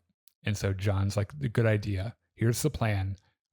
They're all going to be drunk at nightfall, so we're going to attack at nightfall." So they slip past the defenses at night and they attack the mutineers. It's actually pretty easy. And Locke tries to sneak in and kidnap Bran and really just Bran. Yeah. Bran wargs into Hodor and breaks his neck. So we can go over to... I assume Hodor is traumatized by this. I don't think Hodor has any recollection of it happening. Oh. I think that when that happens, he just doesn't have any... That's probably for the best. Yeah, like once Bran's done warging, he just kind of is like, "What?" Huh? So Locke, dead. Huh. He turned his head fucking around, right? Yeah. How much longer do we got here? Half an hour. I mean, in terms of what you got. Half an hour. Oh, okay. I hope. So Bran sees John fighting the mutineers, and he wants to go to him because it's the first time he's seen family in, months. Yeah. And it's his brother. Yeah. But they have a mission to go find the three-eyed raven. And so he doesn't. And they continue north. One of those ships passing in the night. Right, situations. exactly. Yes. So Carl's killed, which, by the way, he was hanging out at Craster's Keep. They apparently boiled the flesh off of J.R. Mormont, and they were using his skull as a goblet. It's pretty fucked up. He up. was drinking shit out of his skull and shit. So he dies. Good riddance. Yeah. And then John and Ghost are united. Yay. So he doesn't die, but I'm going to get, because we're going to put him back there. Okay. Doggy. At the Dreadfort.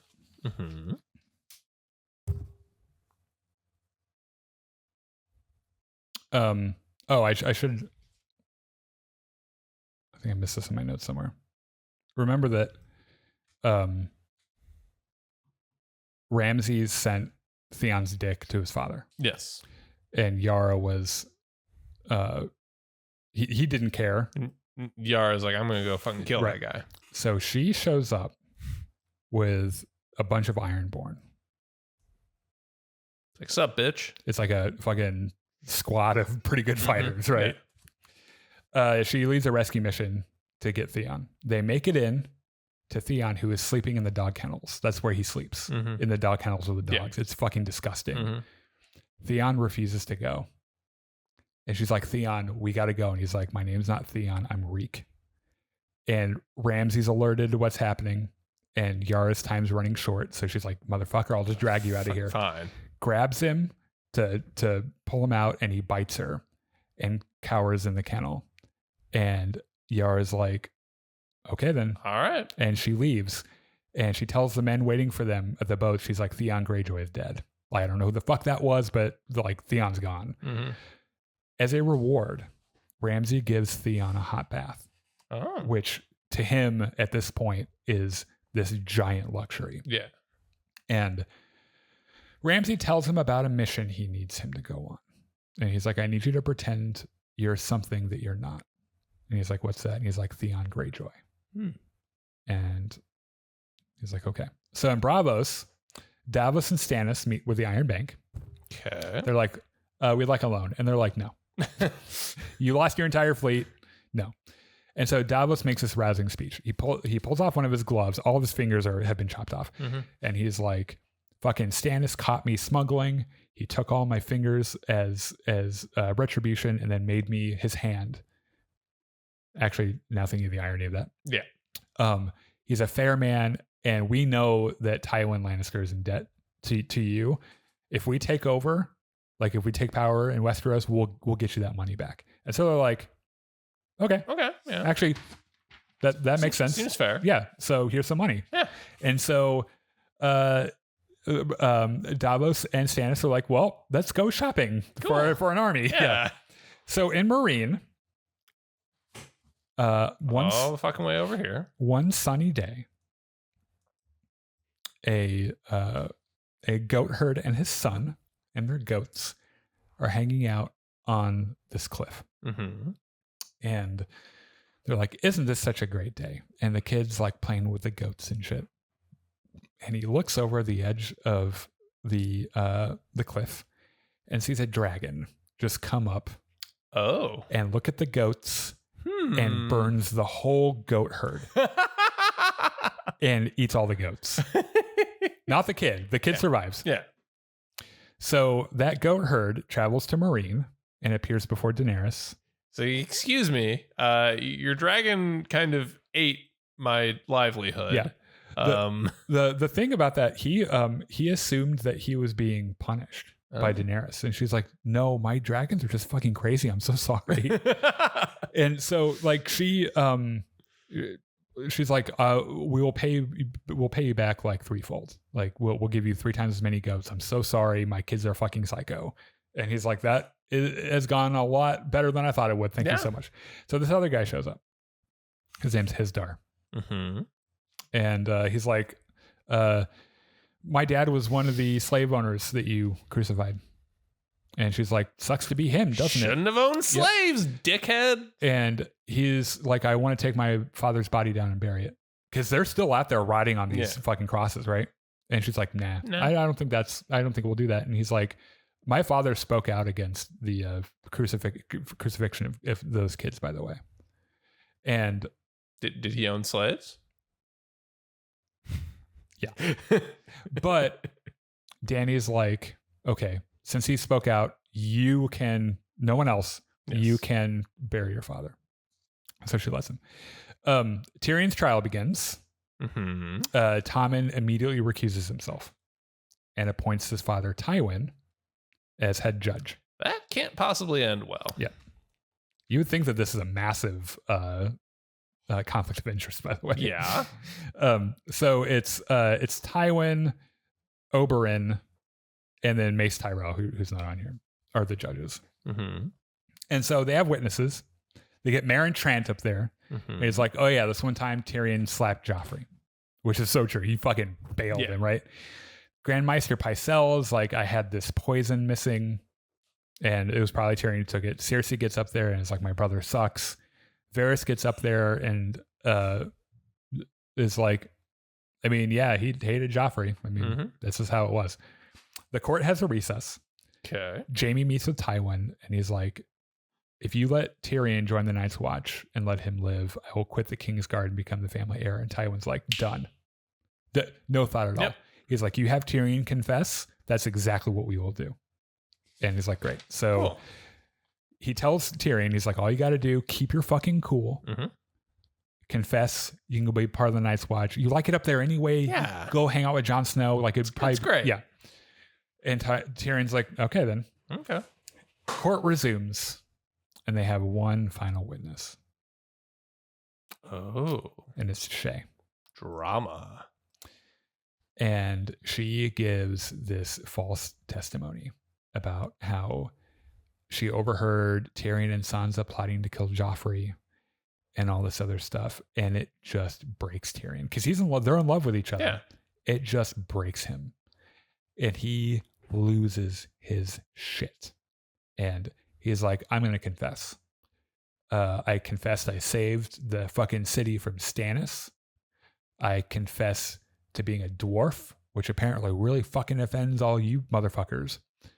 But I did not kill Joffrey, but I'll tell you what, I fucking wish I had, because that Joffrey kid was an asshole. was such an asshole. And he turns to Cersei and he's like, watching your vicious bastard die gave me more relief than 1,000 lying whores.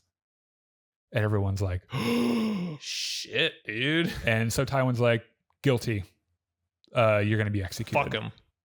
And Tyrion's like, because dwarves and women have certain rights in this situation, demands a trial by combat.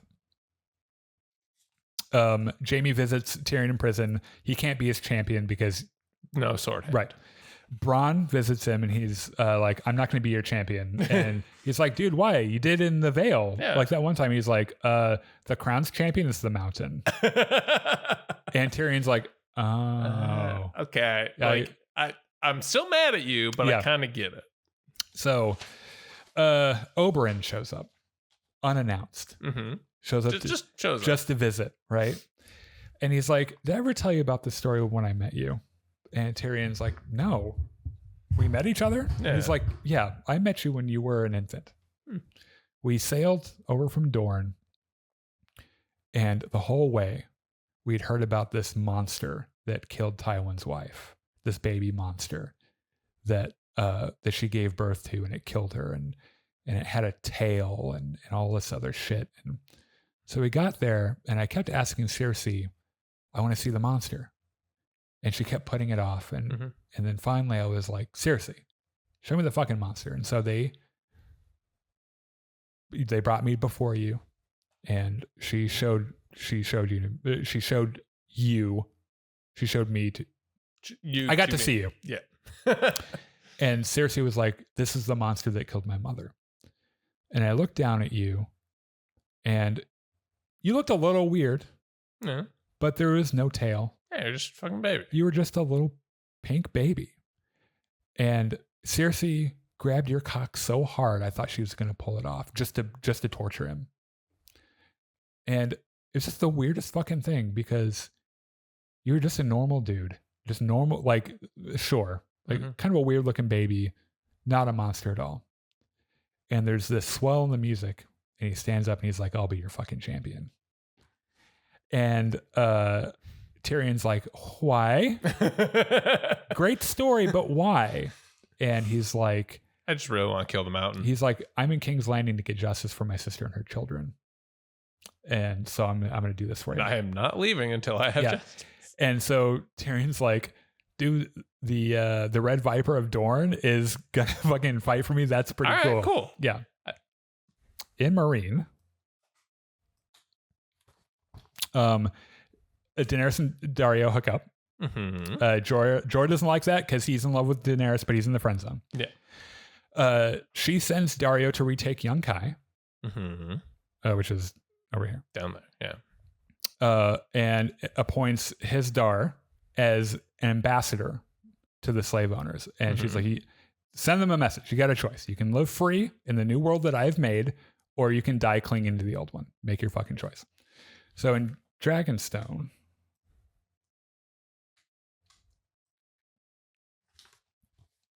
Queen Selyse and Melisandre have this really weird conversation. And the gist of it is Melisandre's like, hey, you want to see my tits? No, that's what they do. Like, she is really committed to this bit. So Queen Selyse, the gist of it is that she's very devoted to the Lord of Light. And she wants to leave Shireen, because they're going to march north to help with the White Walkers, right? So she wants to leave Shireen home because she's like, that kid's I hate that little bitch so much. And Melisandre's like, we have to bring her with us. We need her where we're going. And Queen Selyse is like, why? And she's like, I can't tell you. So at Castle Black, Jon returns from his mission He tries to convince Alistair Thorne to collapse the tunnel on the north side of the wall to stop the wildlings, and he's like, "You're just a fucking steward. Shut up. You don't know anything." So he's like, "Also, I hate you. You're stationed to the top of the wall. You're the sentry up there. Get the fuck out of my face." In the Riverlands, the Hound and Arya continue to the Vale. Arya discovers that Joffrey is dead, so that's a name that gets crossed off her list. And I wrote down her list, by the way, in case you've been keeping a running tab.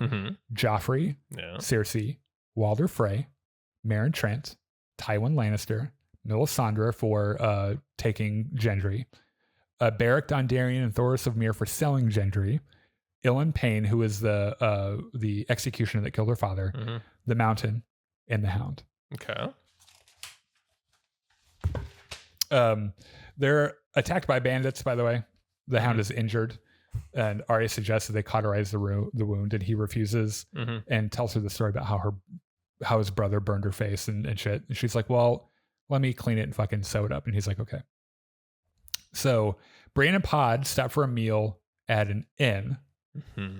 They're served kidney pie by Hot Pie, that one kid that they were traveling with earlier, right? Yeah. And so Brienne's like, "Hey, we're looking for Sansa Stark." And Hot Pie looks around to make sure everyone's looking at him. Is like, the Starks are fucking traitors. Fucking get out of here. And so they get up to leave, and he runs out, and he's like, "Well, wait a second. I've got some information for you, because on my travels, I ran into Arya Stark. And rumor is that she and the Hound are around here somewhere, going somewhere." Intriguing. And Pod is like, "Well, her aunt is at the Vale. Yeah. That's probably where they're going." Probably, yeah. So that's where they go. Yeah. At the Vale, Littlefinger tells Sansa that he was in love with her mother, Catelyn. He's like, "I've been in love with her for the longest time." And he's like, "She's dead, so I'm in love with you now." And he kisses her. And Sansa's disgusted and pulls away, but not before Lysa, who is spying over here, sees them kiss. That's not good. Yeah. So Sansa is summoned to the Moondor room. Oh no. By Lysa, and the doors open, and she's like, do you ever see what happens when we throw, like, they fall down and their heads just burst like melons? It's fucking awesome. Like, wouldn't that be cool if that fucking happened to you? And she sounds like, no. Yeah, I don't think I would like it. She confronts Sansa about the kiss, and Sansa's like, "I was not into that." Yeah, I tried. Like, I pulled away, and like Lysa's like pushing her head down to the moon door and shit. And Peter shows up and diffuses the situation, right? And he's like, "Can we just all chill for a second?" Yeah, he's like, "Lysa, I'll send her away. That girl means nothing to me." And he hugs her, and Peter says, "There's only one woman I've ever loved." And Lysa has this look of relief on her face, and she got tears in her eyes, and he's like, "Your sister." And he pushes her out the moon door. So Lysa, she's fucking dead. Is fucking dead. Now there are a couple scenes this season with Robin, her son, but he is never really that important. Okay. So we don't talk about him. So Lysa's dead. Episode 8, The Mountain and the Viper. We're making pretty good time. In the north, Ramsay sends Reek and as Theon to Moat Cailin, and he gets them to surrender. And then Ramsay flays all of them alive.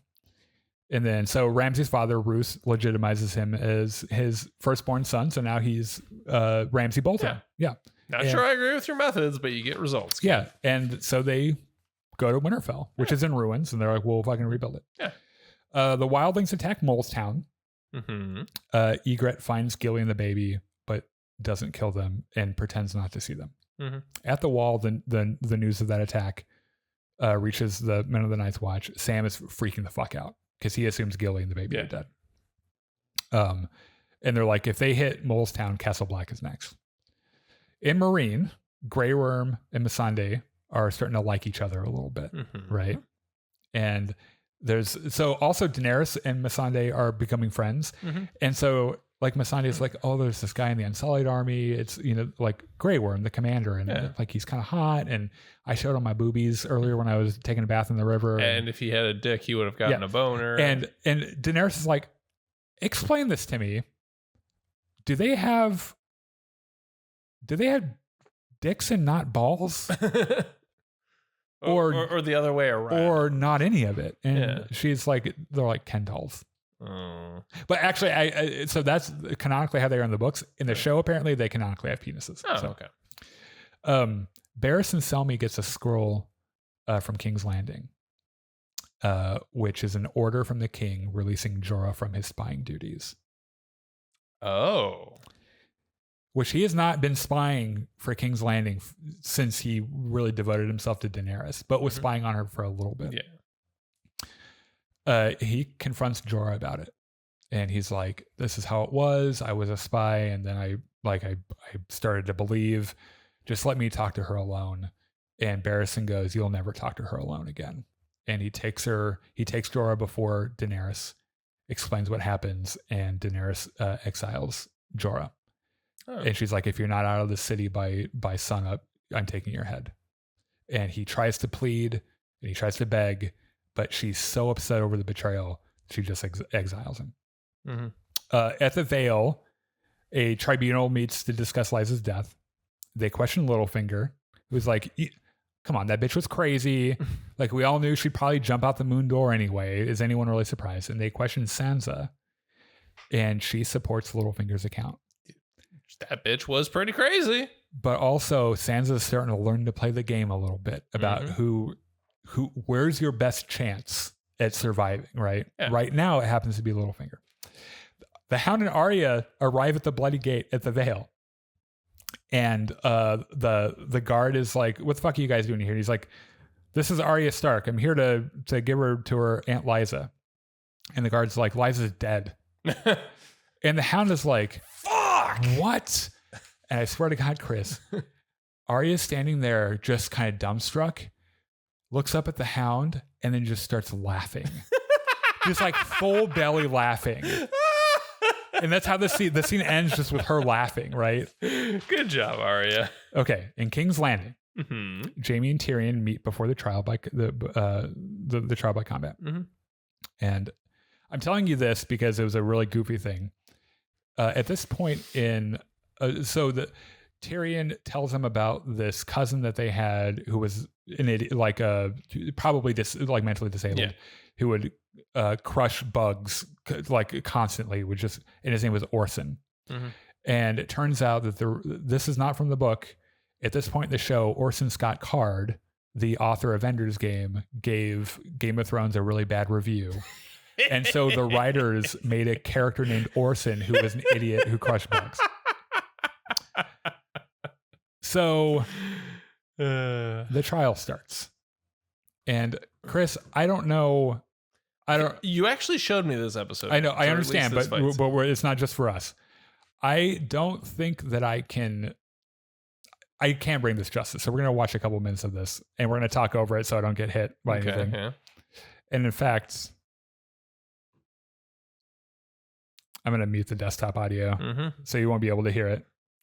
I just want you to watch him flip around a little bit. Pedro Pascal's stunt double is doing a lot of work here. He is also so sexy.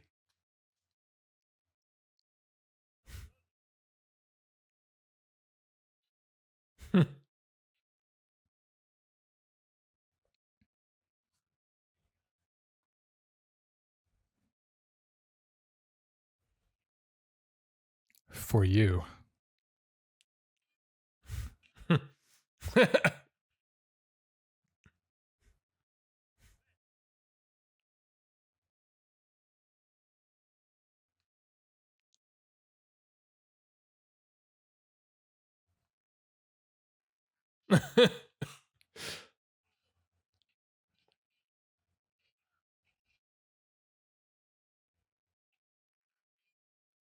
This is a new actor for the Mountain, by the way.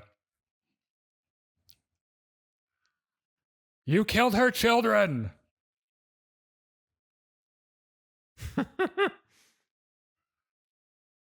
I love how much fun Oberyn is having the whole time. Yeah.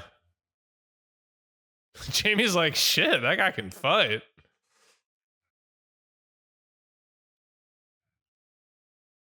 It's like, okay, maybe this is less fun now. I love the sound of that staff. Also, I'm going to turn this down just a bit. I like all of his little flips. Yeah, his flips, his twirls. Also, his wife was the Imperial officer in Obi-Wan Kenobi that he teams up with. That's secretly a part of the way or whatever. Mm-hmm.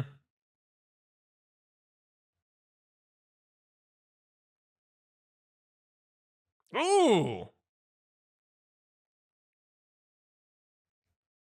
Tywin's like, God damn it. You killed her children.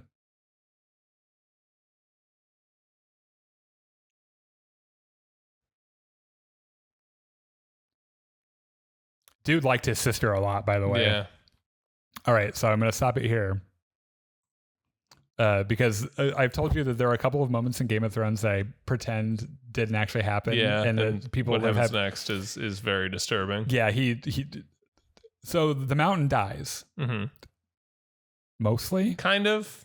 But Oberyn is also killed. Yes. He was too close to him. He grabs him and he squishes his head. But when I rewatch that episode now, that's where I stop it and I pretend like Oberyn just goes home and has a happy life. All right. This is the last episode. All right. And it all happens in one place. Okay. And I've got 10 minutes. Oh. So we're going to switch over to the wall. Or as Glidus calls it, the walrus. Okay.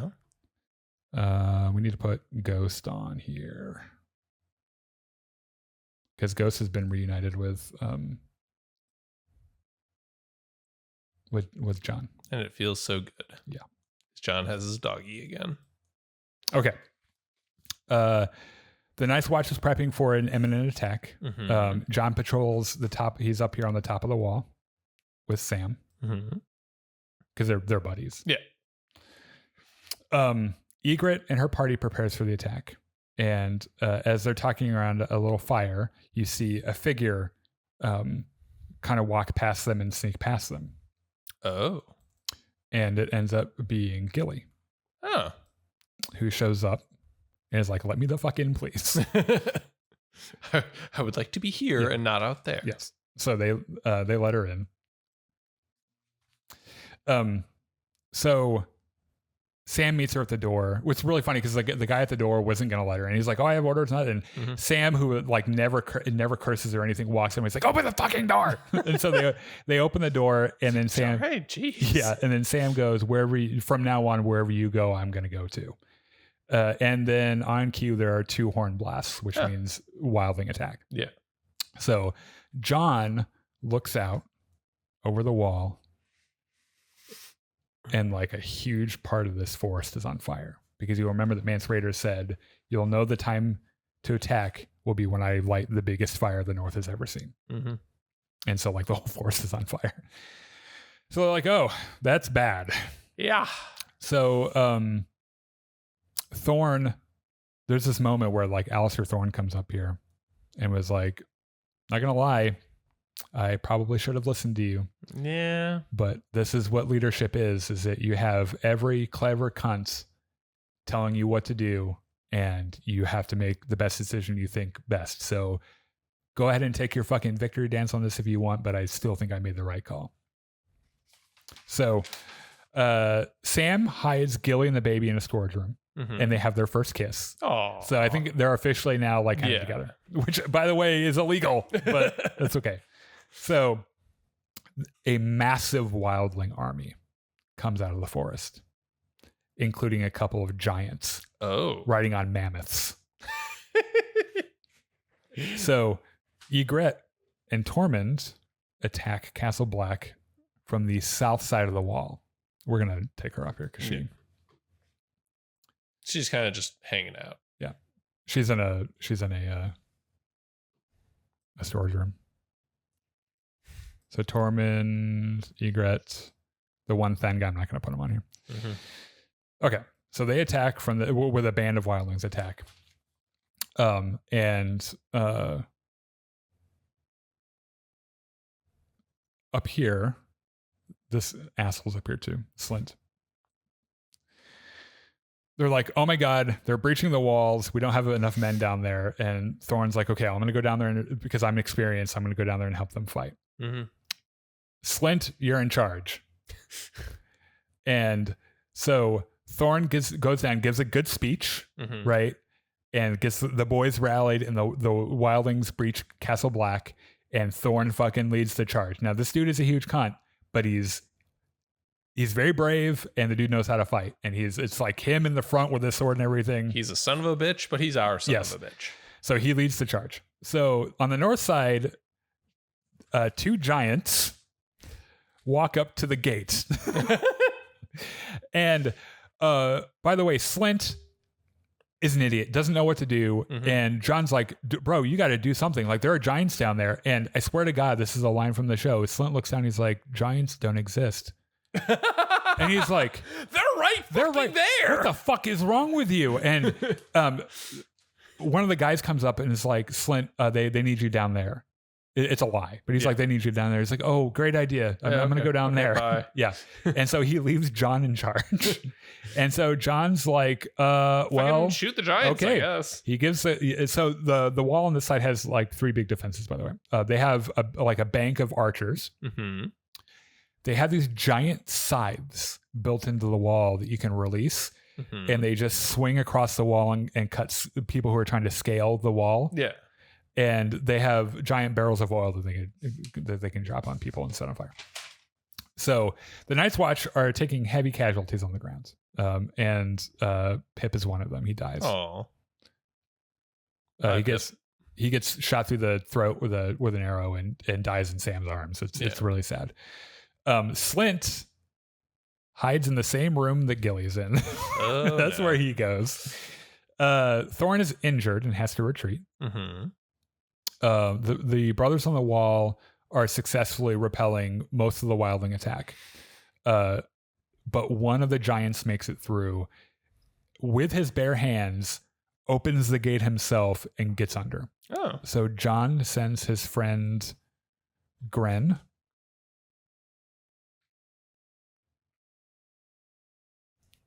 and a group of good guys, and he's like, get down there.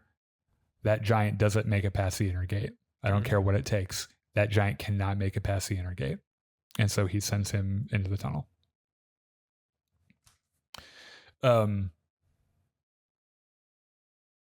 He gets down there with the guys. That giant is running at that. These giants are fucking huge, by the way. He's running at the inner gate.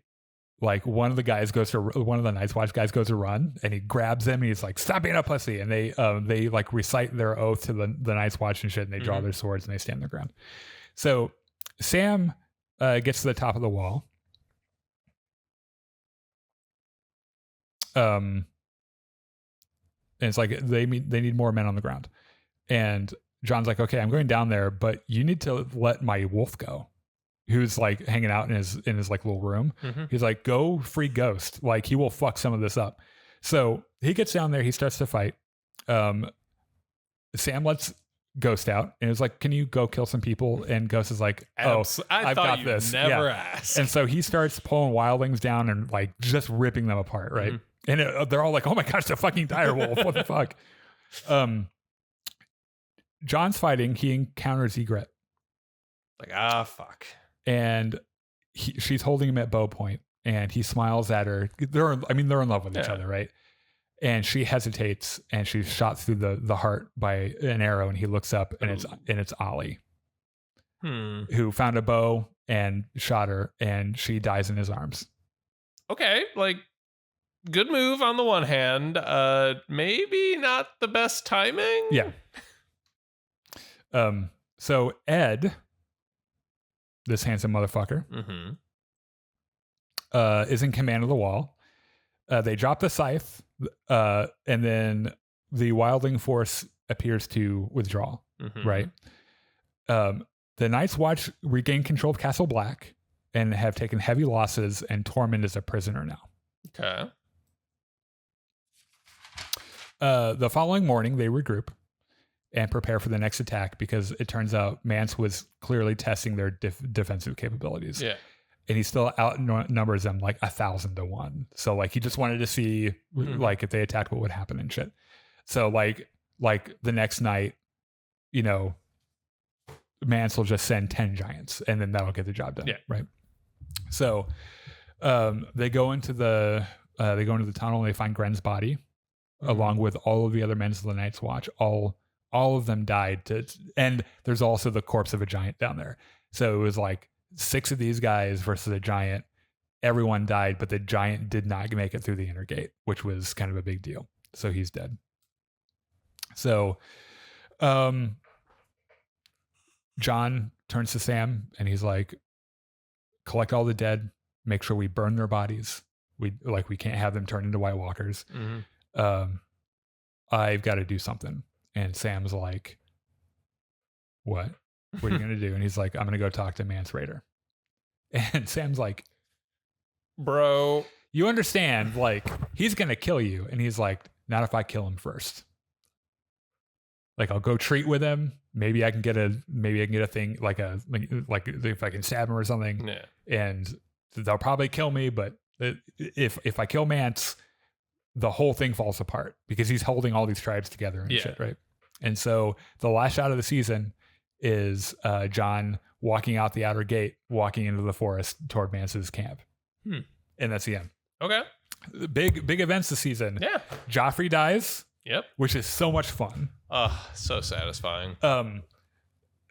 That episode that Oberyn fights the mountain, the episode title is the Viper in the Mountain, and is one of my favorite fights in this show all around. One of them. Next week will be season 5. And then I think after that it's going to be House of the Dragon season 1 if we want to get it on time. Okay. So if you're still watching, thank you so much. I know I've talked a lot. I could talk for another 2 hours about any of these seasons. So we'll do season 5 next week. In a couple of days, you will see this video with like our really good audio and stuff uploaded as a proper video. I'll make some edits and cut some of the pauses out and stuff. So if you could go check that out and then give us a like on YouTube. We're not streaming on Facebook right now because we're in Facebook jail. Yeah, for a couple of weeks for some incredibly stupid shit. Yeah. So we're only streaming on YouTube and Twitch. So if you're here on either of those platforms, all the support helps. We would love that. Otherwise, thanks, and we'll see you guys next week. Bye-bye.